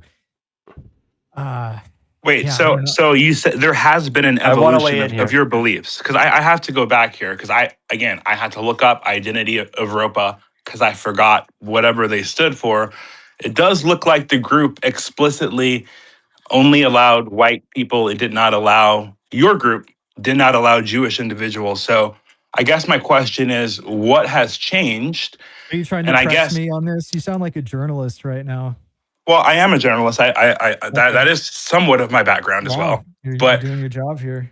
Yeah. I just think it's important for people to understand the evolution of your beliefs as we're talking about this subject. It seems like you should provide a little bit more clarity as to your evolution of your beliefs because you're I don't have to saying provide any more we clarity should than have I've a given. no, you don't have to, but Right. I just think it's interesting that you have become, and again, I'm just now looking at your timeline. Again, forgive me for not doing this earlier, but it does look like you have become someone who wants to be like a morally clear voice in the space. I appreciate that as a patriotic Black conservative, but I think I just have questions about the evolution of your beliefs as you continue to, you know, talk about these issues. Right. Well, you're welcome to examine my timeline until you determine what those beliefs are. The idea that I have to answer for something here. No, I don't think so. I'd like to step in I just think a that second. I think I think that hang it's on, important to hang on, remember. Raylan. What's Hang up? on, Raylan. And As I think the only Jew on the panel, which that's amazing. 10 guys talking in a right wing space, only one Jew, incredible. But I have to say, uh, I invited Patrick because I have been very very impressed with Patrick. The guy, if you look at his posts, I haven't seen too many more people that are getting it right on the Trump administration. Like, look at what he predicts will happen, and then look at what happens, and he's right far more often than so many people that are running around hysterical. And as far as what he may or may not have believed in the past about Jews, anybody that at one point was fascinated by the JQ, and I'm not putting this on Patrick because I haven't examined everything he ever said either, but anybody that was once fascinated by the JQ, but then realized, oh, wait a minute, Jews are part of the fabric of America. They've been in this country since the founding. They are allies to America. They are Americans. Whereas the great global conflict is America versus China, American deporting the third world invaders, the West as a whole against the third world invaders. I think that is the great geopolitical paradigm. And anybody that sees it as such, I see them as an ally. So I did not invite Patrick for a grilling. I don't mind RC acting as a good journalist. I think he's got Well, good we have a credibility. young man in this chat who is a topic of a lot of discussions from a lot of people in our space. Now, I was told not to bring Who, this me? up. But again, this is why I don't do podcasts because I like to have discussions. I'm not trying to press you. I just think it's interesting that you talk about a young man who's currently listening to this chat, Kai Schwimmer, who's just got appointed to some young Republicans position. Yet I'm not allowed to question you on your past I think we should beliefs have Kai that quite tomorrow. literally are the beliefs you criticize him for. Kai is literally welcome tomorrow. I invited Patrick as the guest tonight. Kai Schwimmer, you are welcome to join this show at 7 p.m. tomorrow. I also invited Clint Russell tonight because Clint has been saying things that I think would put him at direct odds with Patrick Casey, and I thought Patrick Casey would enjoy debating Clint. Clint declined that, by the way, with silence, of course. But if Kai Schwimmer wants to come tomorrow night and debate, you are more than welcome, Kai Schwimmer. We can do the whole 2 hours. It can Oh, be the gross. Kai Schwimmer show. You're more than welcome. That will be fun. But I invited Patrick tonight, and when you have a guest on, you got to make the guest special. So Patrick is the guest tonight, special guy, and I enjoyed having him here. Patrick, I always got to give the right Actually, to I was going reply. to say, I think I can answer Hang, RC hang on, Maxwell's Raylan. question. I always got to give people the right of reply. So Patrick has been talked about a lot. We have to give him the mic. And then Breck Suit had his hand up, and then go ahead, Raylan. So Patrick Casey first, please. Yeah, people can read my stuff, listen to my podcast, look at my timeline if they want to know what I think. Take it or leave it. I don't really feel the need to. I mean, it's fine to ask. I don't feel like talking about myself this entire space. We can talk about Iran. We can talk about more interesting things. I don't really care. Look, I didn't mean to overly step. I thought the point of these spaces were to debate and have banter that's realistic, and get really behind the scenes on some discussions. But again, Brick Suit, you have your hand up. Yeah, I want to go to the point where it was raised about FARA disclosure and stuff like that. And, I don't know how many of you guys are aware of it, but Mike Cernovich was suspended for the last 3 days over the mechanics that X has put on via paid promotions or paid partnerships, to be precise. So the real problem, as I see it, with some of these opinions they're coming from overseas, is you have some sort of overseas agency or person who is giving money to a agency, and then that agency is contracting with accounts on X, and then those accounts on X are making what are essentially paid posts for opinions. Now, currently, they don't have to disclose that under X policies, and they certainly don't have to disclose that under FARA, because the money is being laundered through these basically, for lack of a better word, content promotion or placement agencies. Now, in Mike's case, he put up a promo code for a company, not a company that was paid him for the coupon code, but he posted that, and because he didn't put paid partnership, his account was suspended for the last 3 days. And I think it would be nice if there was a flag that X would do, such as paid placement. So it's not so much like there's a nuance there, because a paid partnership means that you are in partnership with an organization or a product that you are promoting. But if you're just talking about an idea or a topic, well, there's no real partnership there. So if all of a sudden you're going to take money to make a post about a concept, that should have a flag that says something like paid placement. And, it's still early in the game for X. I feel like they will work out the wrinkles. I hope it doesn't hurt Mike. But there's going to be some growing pains with it. Yeah, we were discussing that earlier. Oh, go ahead, Luke. Yeah, we were discussing. I have a hard out. I have to get out of here. I just hope anyone who gets paid to post something, you should just say it. Say it's a sponsored post. I don't care if it's Qatar. I don't care if it's Israel. Like, let's be a little bit more honest in the space. And sadly, there's very little honesty, and I hope we fix that. And I think more conversations like this are needed where we're able to talk about everything out in the open. So I appreciate all of you guys for engaging in the conversation. I got to get out of here. I have so much work I got to do. I appreciate you guys